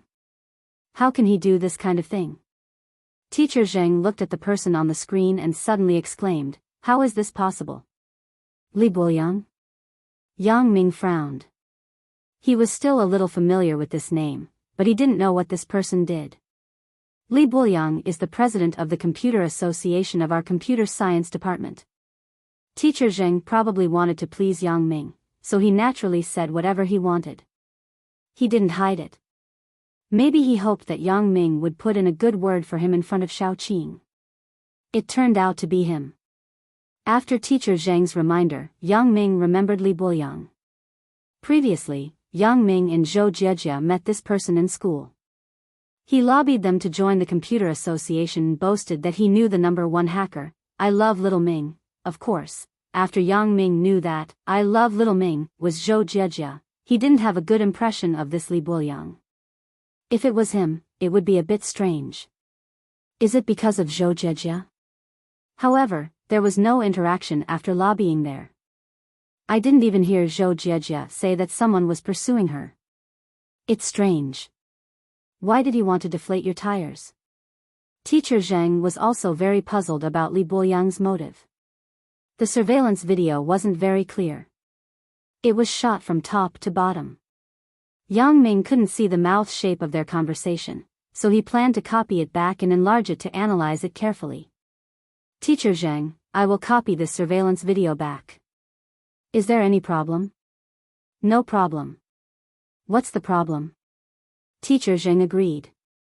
He was now afraid that Yang Ming would have any dissatisfaction. When he returned to Xiao Qing's side, he would have no hope of pursuing her. Did you bring a USB flash drive? If you didn't bring it, I can burn it into a CD for you. Yang Ming took out a USB flash drive from his pocket and handed it to Teacher Zhang. Yang Ming usually carried a USB flash drive with him in case of emergency. Teacher Zhang was very enthusiastic to help Yang Ming finish copying, and he sent Yang Ming to the door of the computer room with a smile. Yang Ming, come and play when you are free.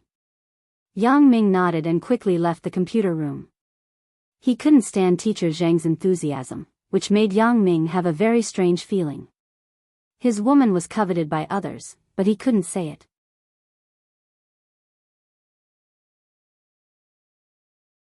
Chapter 1567. In the elevator, Yang Ming called Little Wang. Originally, Yang Ming didn't intend to look for him so early in the morning, but now it seemed that he had to let him pick him up and bring an air pump. Speaking of which, Little Wang returned home last night. When he entered the door, he saw his girlfriend, Little Ran, with a black face. However, Little Wang didn't care. He waved his hand and said to Little Ran, "Hurry up and prepare some good dishes for me. I haven't eaten yet. It's a good time to celebrate." Celebrate? Celebrate what? What kind of tone are you talking to me with? Little Ran was already angry with Little Wang for not coming home on time. When she heard Little Wang talk to her in such a commanding tone, she suddenly became angry. She immediately said, "You come home so late, and you still have a reason? What are you arguing about? Didn't I tell you that I have something important to do?" Little Wang frowned. He was happy to share the fact that he was Yang Ming's driver with his girlfriend, but he didn't expect to be scolded. He was a little depressed. Something important? What is it? Little Ran raised her eyebrows and said with some disappointment, "Do you know how much pressure I have to bear every day for you? My dad just called and wanted to arrange a blind date for me. He said that the other party was a white-collar worker in a company with a monthly salary of more than 10,000. He also asked what you were doing. I couldn't say that you were fooling around. I could only say that you were working overtime in the hotel. I really didn't fool around. I really did something important." Little Wang smiled bitterly. When he heard Little Ran talk about her pressure, Little Wang's heart softened again. He didn't want to continue arguing with her. Okay, I didn't say it clearly before. Now you listen to me, okay? And then you say it." Little Ran really couldn't do anything. Although Little Wang, the security captain, was better than the ordinary security guards, he still couldn't reach the standards of her parents. In their opinion, even if their son-in-law wasn't a small leader, even if he was a small employee, he should be a senior employee with a monthly salary of more than 10,000. Little Wang was obviously far from that. "I changed my job." Little Wang said, "Little Ran, from tomorrow onwards, I will be a driver for others." "What? You're going to be a driver?" When Xiao Ran heard this, her lungs were about to explode. She stood up and glared at Xiao Wang. "What did you say? You're actually driving for someone else? Why are you regressing? Although you're the security captain now, you at least have some subordinates under you. Why are you running off to be someone else's driver?" Xiao Ran, calm down and listen to me first. This time, I'm Brother Yang's chauffeur. Lil Wang quickly explained. What do you mean by Brother Yang, Brother Lu?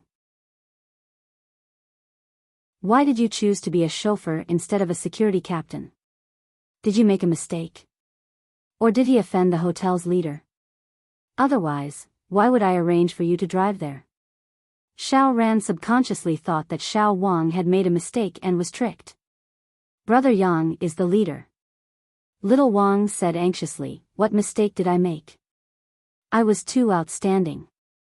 That's why the leader took a fancy to me and made me his chauffeur. Others want to do it, but they don't have the chance. Leader? Is it your hotel's leader? Xiao Ran heard Xiao Wang's explanation and calmed down a little. However, she still had some doubts in her heart. I don't know which leader it is, and how is his salary? It's not the hotel. It's the chairman of our group. Xiao Wang's words were shocking. What? The chairman of your group? Xiao Ran was stunned too. She wasn't stupid. Naturally, she knew that the chauffeur who drove the chairman was not an ordinary chauffeur. It could be said that only the chairman could trust. His status was not even lower than a department manager. Yeah, and Brother Yang also promised me that I will report to Ming Yang Entertainment tomorrow. I will be the deputy manager of the logistics department to assist in the management of the group's security work. For the rest of the time, I will be Brother Yang's chauffeur. I will be on call, said Xiao Wang. He even transferred you to the head office? He let you be the deputy manager of the logistics department? Xiao Ran couldn't accept the fact in front of her. She looked at Xiao Wang incredulously. Xiao Wang, you're not lying to me, right? Even if the pressure from my father's side is great, I can handle it. It was no wonder. If Xiao Wang was just a chauffeur because the chairman valued him, it would be reasonable. However, he was suddenly transferred to the head office to be the deputy manager of the logistics department. Xiao Ran couldn't believe it. Why would I lie to you? Xiao Wang smiled bitterly. Today was also a coincidence. Brother Yang drank and couldn't drive, so I sent him back. As a result, on the way back, Brother Yang asked me if I was willing to drive him, so I agreed. Could it be that he was drunk and said those words? Xiao Ran heard it and asked with some concern. Brother Yang was sober at that time. Xiao Wang waved his hand firmly. When it comes to you women, when I was useless, you hoped that I would be successful. Now that the opportunity is here, you are worried about me. I really don't know what you are thinking. Isn't it because I care about you? Xiao Ran was a little embarrassed. You wait. I will get you some food now. And I will look up information on the internet and see how to be a qualified chauffeur for the leader. Xiao Wang said as he sat in front of the computer. You turn off my videos and the web page where I steal food. Don't affect the internet speed. Xiao Ran said quickly. In the past, the computer at home was occupied by Xiao Ran. When Xiao Wang moved, Xiao Ran was afraid that it would delay her from stealing food. This time, she took the initiative to ask for all the web pages on the computer to be turned off. Xiao Wang looked at the back of Xiao Ran walking to the kitchen and sighed at the wonders of life. Early the next morning, Xiao Wang went to Ming Yang Entertainment smoothly without any suspense. Bao Sanli was very warm to him, and the car assigned to him was actually an Audi A8. This made Xiao Wang feel a little flattered. However, when he thought about it carefully, this car was not for him, but for Yang Ming, so he was relieved. For Xiao Wang, Bao Sanli was also very clear. Yang Ming didn't want to trouble him and Ho Jinhan to do some trivial things, so he found a full-time driver. This Xiao Wang had also mingled in the underworld before. He could be regarded as his veteran. Bao Sanli was still very assured of his character. On Yang Ming's side, he only used Xiao Wang to drive for some normal things. As for special things, he would still look for Bao Sanli and Ho Jinhan. Xiao Wang just got the car key and looked at the new Audi A8 downstairs. He was a little itchy. He wanted to go up and drive around, but there was nothing, so he couldn't go up and try it. At this moment, the phone rang. Xiao Wang took out the phone and looked at the caller ID. His face quickly showed a respectful expression. Brother Yang. The phone call was from Yang Ming. Yang Ming's phone number was already saved in Xiao Wang's phone. Xiao Wang, have you reported? Asked Yang Ming. I have already seen President Bao. I am in the parking lot of Ming Yang Entertainment. I just got the car key and packed the car, said Xiao Wang. You come to Songjiang Industry University and bring an air pump by the way. Yang Ming instructed Xiao Wang. Okay, Brother Yang, I will go over now. Xiao Wang responded with joy. He was afraid that Yang Ming wouldn't use him. He didn't expect that Yang Ming would use him the next day. This made Xiao Wang very happy. As a matter of fact, the people in the group were looking at him. The more frequently Yang Ming called him, it proved that he was valued by Yang Ming. This made the attitude of the people in the group become respectful to him.